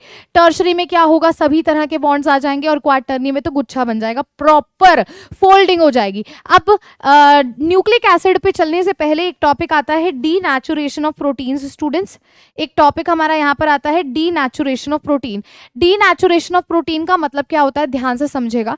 जब हम बोलते हैं भी जो प्रोटीन्स हैं, ठीक है, अगर मान लो वो अपनी नेटिव फॉर्म में, मतलब वो जैसे प्रेजेंट थे, अगर उसके अंदर हम ना कोई टेम्परेचर में चेंज कर दें, प्रेशर में चेंज कर दे, पीएच में चेंज कर दे, जिसकी वजह से उसके हाइड्रोजन बॉन्ड टूट करके एक सिंपलेस्ट स्ट्रक्चर बन जाए, क्या हो जाए, एक बड़े गुच्छे से बहुत ही सिंपलेस्ट स्ट्रैंड्स बन जाए, तो that is denaturation of protein. Basically जो कोगुलेशन होती है एग वाइट का बॉइलिंग पे, ठीक है, वो इसका एग्जाम्पल है, या मिल्क की जो हम कहते हैं कर्डिंग ऑफ मिल्क होता है, that is the example of that. तो यहाँ पर होता क्या है, जो आपको डीनेचुरेशन से कॉन्सेप्ट पे क्वेश्चन आ सकता है, भी डीनेचुरेशन किस में देखने को मिलती है, तो सेकेंडरी और टर्शरी में देखने को मिलती है, प्राइमरी में वो अफेक्ट नहीं करता। तो इस चीज को आप यहाँ लिख भी सकते हैं, जो डीनेचुरेशन होता है मतलब बहुत ही कॉम्प्लेक्स स्ट्रक्चर से due to the change in pH, temperature, ये सब करके काफी सिंपल स्ट्रक्चर ऑब्टेन कर रहे हो, तो वो डीनेचुरेशन का इफेक्ट आपको सेकेंडरी एंड टर्शरी स्ट्रक्चर पे देखने को मिलता है, जबकि प्राइमरी पे वो नहीं देखने को मिलता, उसका कोई अफेक्ट नहीं होता, ओनली एंड ओनली सेकेंडरी और टर्शरी स्ट्रक्चर पे इफेक्ट देखने को मिलेगा। अब बारी आती है हमारे लास्ट टॉपिक की, that is about nucleic acid. अगर मैं न्यूक्लिक एसिड की बात करती हूँ तो न्यूक्लिक एसिड में ना हमें छोटी छोटी चीजों के बारे में पता होना चाहिए। सबसे पहली बात, हम न्यूक्लिक एसिड के अंदर स्टडी करेंगे अबाउट डीएनए के बारे में देखेंगे और अबाउट आरएनए के बारे में देखेंगे। अब आपको इसके बारे में बेसिक बेसिक चीजें तो पता ही है। डीएनए क्या होता है, डीएनए होता है डीऑक्सी राइबो न्यूक्लिक एसिड, और आरएनए क्या होता है, राइबो न्यूक्लिक एसिड होता है ना। अब अगर मैं डीएनए और आरएनए की बात करने वाली हूं तो यहां पर मुझे एक चीज का ध्यान रखना है, आरएनए में राइबोस की बात की जाती है और डीएनए में डीऑक्सी राइबोस की बात की जाती है। क्या बोला मैंने, आरएनए में हम किसकी बात करते हैं, राइबोस की बात करते हैं, और डीएनए में हम डीऑक्सी राइबोस की बात करते हैं। डीएनए में हम डीऑक्सी राइबोस की बात करते हैं। अब अगर आप राइबोस का स्ट्रक्चर बना करके देखेंगे तो फर्क कहाँ पर आता है, जो आपका कार्बन नंबर सेकंड है। मतलब अगर आप इसका स्ट्रक्चर, राइबोस का स्ट्रक्चर बनाकर देखेंगे तो राइबोस के स्ट्रक्चर में क्या, सॉरी हम इसका, हाँ जी देखो, अब यहाँ पर अगर आप इसका स्ट्रक्चर ड्रॉ करके देखेंगे, राइबोस के केस में क्या होता है, राइबोस के केस में ना यहाँ पर OH है, H है, इधर ना OH ग्रुप प्रेजेंट होता है। राइबोस का मेन काम ही यहाँ से शुरू होता है, बाकी का सब सेम है। अगर आप स्ट्रक्चर ड्रॉ करेंगे तो बाकी का सभी स्ट्रक्चर आपको सेम देखने को मिलेगा। फर्क कहाँ आता है, फर्क यहाँ आता है, राइबोस में यहाँ पर OH होता है, जबकि डीऑक्सी राइबोस में, डीऑक्सी का मतलब ऑक्सीजन हटा दो, तो जब आप डीऑक्सी राइबोस का स्ट्रक्चर बनाओगे यहाँ पर आपको क्या देखने को मिलेगा, सिंपल सी चीज है, यहाँ पर अब ऑक्सीजन नहीं होगा, only hydrogen will be present, क्योंकि ऑक्सीजन हट गया, डीऑक्सीराइबोस। तो एक छोटी सी चीज है, हम आरएनए में अभी बताऊंगी क्या है इसका रोल। आरएनए में हम राइबोस के बारे में देखते हैं और उसके अंदर हम डीऑक्सीराइबोस के बारे में देखते हैं। फर्क कहाँ आता है, यहाँ पर OH ग्रुप लगा हुआ, वहां पर ऑक्सीजन हटा दिया जाएगा, बस इतनी सी कहानी है, इतना सा फर्क है और इसमें कोई डिफरेंस नहीं है। अच्छा, एक और इसमें चीज जो होती है ना, जो हमें पता होना चाहिए, इसमें ना हमें जब हम बात करते हैं न्यूक्लियोटाइड्स की, न्यूक्लियोसाइड्स की, तो उसके अंदर ना हम बात करते हैं नाइट्रोजन बेसिस की। अब नाइट्रोजनस बेसिस की अगर हम बात करते हैं तो डीएनए के अंदर अगर हम बात करते हैं और आरएनए के अंदर बात करते हैं तो टोटल हम जो बात करते हैं कितने बेसिस होते हैं, 5 बेसिस होते हैं, जिनके बारे में हमें पता होना चाहिए। एडेनिन होता है, ठीक है, उसके बाद हमारा साइटोसिन होता है, उसके बाद गुआनिन होता है, थायमिन होता है, ठीक है, और यूरासिल होता है। इनके बारे में हम स्टडी करते हैं, ठीक है, इसके अंदर डीएनए के केस में और आरएनए के केस में। अब अगर मैं बात करती हूँ व्हाट इज अ न्यूक्लियोसाइड, सबसे पहले हम बात करते हैं न्यूक्लियोसाइड के बारे में। उससे पहले मैं आपको यहाँ स्ट्रक्चर के थ्रू ही वो सब बताती चलूंगी, तो यहाँ मेंशन करते चलेंगे। अगर मैं किसकी बात करी, न्यूक्लियोसाइड की बात करी, फिर न्यूक्लियोटाइड की बात करूंगी। तो देखो, अगर मैं न्यूक्लियोसाइड की बात करती हूँ तो स्टूडेंट्स, न्यूक्लियोसाइड किससे मिलकर के बनता है, न्यूक्लियोसाइड मिलकर के बनता है शुगर से और बेस से। शुगर क्या होती है, शुगर या तो आपका होगा राइबोस या होगा डीऑक्सीराइबोस, जो अभी मैंने बताया, ठीक है। तो शुगर में जब आप बेस जोड़ देते हो, बेस कौन सा, नाइट्रोजनस बेस जोड़ देते हो, तो आपको वहां से क्या देखने को मिलता है, वहां से आपको न्यूक्लियोसाइड की फॉर्मेशन देखने को मिलती है। अब अगर मैं बोलती हूँ न्यूक्लियोटाइड क्या होता है, तो न्यूक्लियोटाइड तो बहुत ईजी है। न्यूक्लियोटाइड में क्या आएगा, शुगर भी आएगा, बेस भी आएगा और फॉस्फेट ग्रुप भी आएगा। क्या आएगा न्यूक्लियोटाइड में, शुगर भी आएगा, शुगर यानी कि फिर से वही बात, राइबोस आएगा या डीऑक्सीराइबोस आएगा। अगर आप आरएनए की बात करें तो राइबोस लोगे, डीएनए की बात करें तो डीऑक्सीराइबोस लोगे। तो शुगर भी आएगा, बेस भी आएगा और यहाँ पर फॉस्फेट ग्रुप भी आएगा। क्या आएगा, फॉस्फेट ग्रुप भी आएगा। तो ये क्या होता है, ये न्यूक्लियोटाइड होता है, ठीक है। This is about nucleotide. अब बात करते हैं, वापस से कहानी आती है हमारे न्यूक्लिक एसिड पे। न्यूक्लिक एसिड की बात करते हैं तो इसमें हम डीएनए के बारे में भी स्टडी करते हैं, इसके अंदर हम आरएनए के बारे में भी स्टडी करते हैं। मैंने अभी आपको बताया था डीएनए में हम किसकी बात करेंगे और आरएनए में किसकी बात करेंगे, ये मैं आपको ऑलरेडी बता चुकी हूँ, है ना। अभी जस्ट आपको यही वाला स्ट्रक्चर तो बताया था। अभी डीएनए में हम डीऑक्सीराइबोस की बात करेंगे, आरएनए में राइबोस की बात करेंगे। अब ना एक चीज का ध्यान रखना, जब भी आप डीएनए के अंदर बात करोगे तो जो नाइट्रोजनस बेसिस की बात कर रहे हो, चाहे एडेनिन, गुआनिन, थाइमिन, साइटोसिन या यूरासिल की बात की गई है, तो डीएनए के अंदर आपने इसको ध्यान रखना है। आप यहाँ पर जो स्ट्रैंड चलेगा ATGC चलेगा। क्या चलेगा, ATGC चलेगा, और यहाँ क्या चलेगा, AUGC चलेगा। मतलब अगर वहां थाइमिन है तो यहाँ यूरासिल है, दोनों जगह सेम नहीं होगा। यहाँ पर आपको क्या देखने को मिलता है, डीएनए के केस में क्या देखने को मिलता है, जो आपका एडेनिन है और जो आपका थाइमिन है उनके बीच में किस तरह का बॉन्ड है, डबल बॉन्ड है। और जो आपका ये है ग्वानिन और ये है, ठीक है, साइटोसिन, इनमें ट्रिपल बॉन्ड है। जबकि अगर आप यहाँ पर देखेंगे आरएनए के केस में देखेंगे तो यहाँ पर एडेनिन और हमारा यूरासिल के बीच में बॉन्ड है और वो एज इट इज है, ठीक है। तो इस तरह से आपको छोटी छोटी चीजों का पता होना चाहिए। इनका मतलब क्या है, ये कैसा बॉन्ड है, यहाँ पर ये हाइड्रोजन बॉन्डिंग हो रही है। अब होता क्या है, देखो ये जो बॉन्ड बनते हैं एडेनिन में, थाइमिन में, ग्वानिन में, साइटोसिन में, ये सारे क्या होते हैं, ये कॉम्प्लीमेंट्री बेसिस कहलाते हैं एक दूसरे के, ठीक है। और इन्हीं की फॉर्मेशन से ही हम डीएनए और आरएनए जो है उनका स्ट्रक्चर ऑब्टेन करते हैं बेसिकली। तो अब आपको इतनी कहानी पता चल गई भी डीएनए में कौन से होते हैं, एडेनिन, थाइमिन, ग्वानिन और साइटोसिन होते हैं। इसमें एडेनिन, यूरासिल, ग्वानिन और साइटोसिन होते हैं, थाइमिन नहीं होगा। यहाँ पर वो आपको क्वेश्चन में अड़ा सकता है। तो ये उसने आपको स्ट्रक्चर बता दिया है न्यूक्लिक एसिड का। बेसिकली यहाँ पर उसने क्या किया, शुगर को सिंपल बेस से कनेक्ट किया, यहाँ पर उसने शुगर को बेस से भी कनेक्ट किया और उसको फॉस्फेट ग्रुप से भी कनेक्ट करा। So this is the nucleotide linkage जो उसने आपको यहाँ पर शो की है my dear students. I hope so अब आपको ये चीज क्लियर होगी अच्छे से, है ना।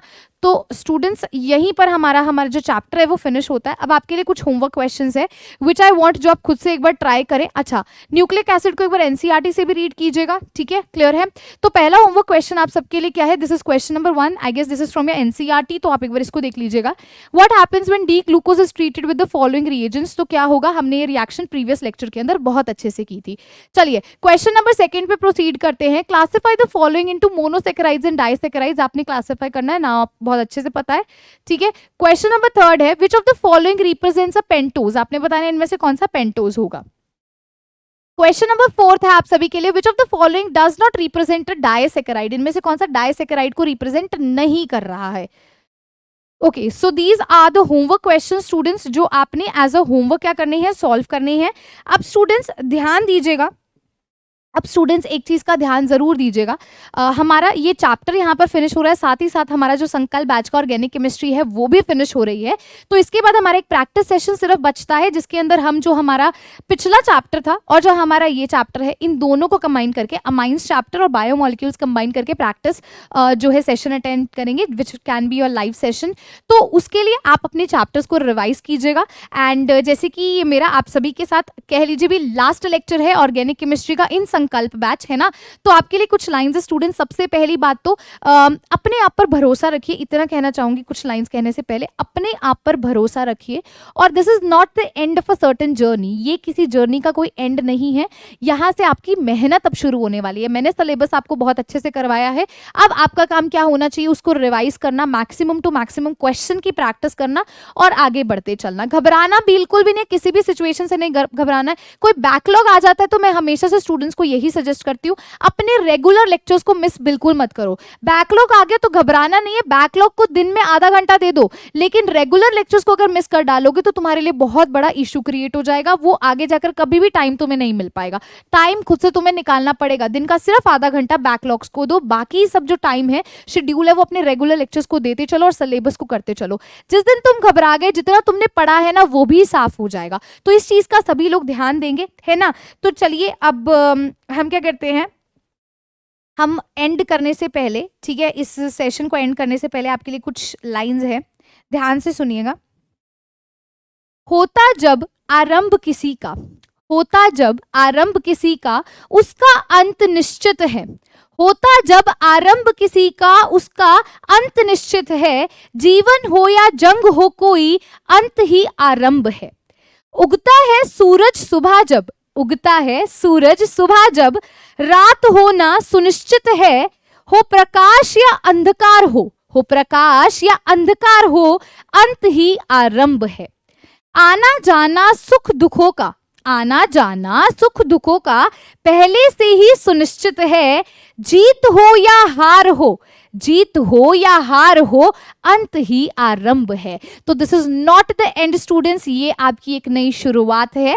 आपको मैंने खत्म करवाया है आपका सिलेबस, लेकिन अब आपकी मेहनत स्टार्ट करने का समय आ चुका है, अब आपकी रिवीजन स्टार्ट करने का समय आ चुका है। और जैसे कि आपने स्टार्टिंग में पहले चैप्टर के पहले लेक्चर में मुझे संकल्प दिया था, अभी मैम अब जो हमें कहेंगे हम उसे बहुत अच्छे से फॉलो करेंगे, तो आपकी मैम आपसे कह रही है रिवीजन करिए। क्वेश्चंस को प्रैक्टिस करिए, इन दोनों चीजों को करते चलिए और देखना सक्सेस आपकी कदम चूमेगी, है ना। So students, thank you so much. अब हम मिलेंगे प्रैक्टिस सेशन के अंदर। Till then keep smiling, keep learning and have a good day.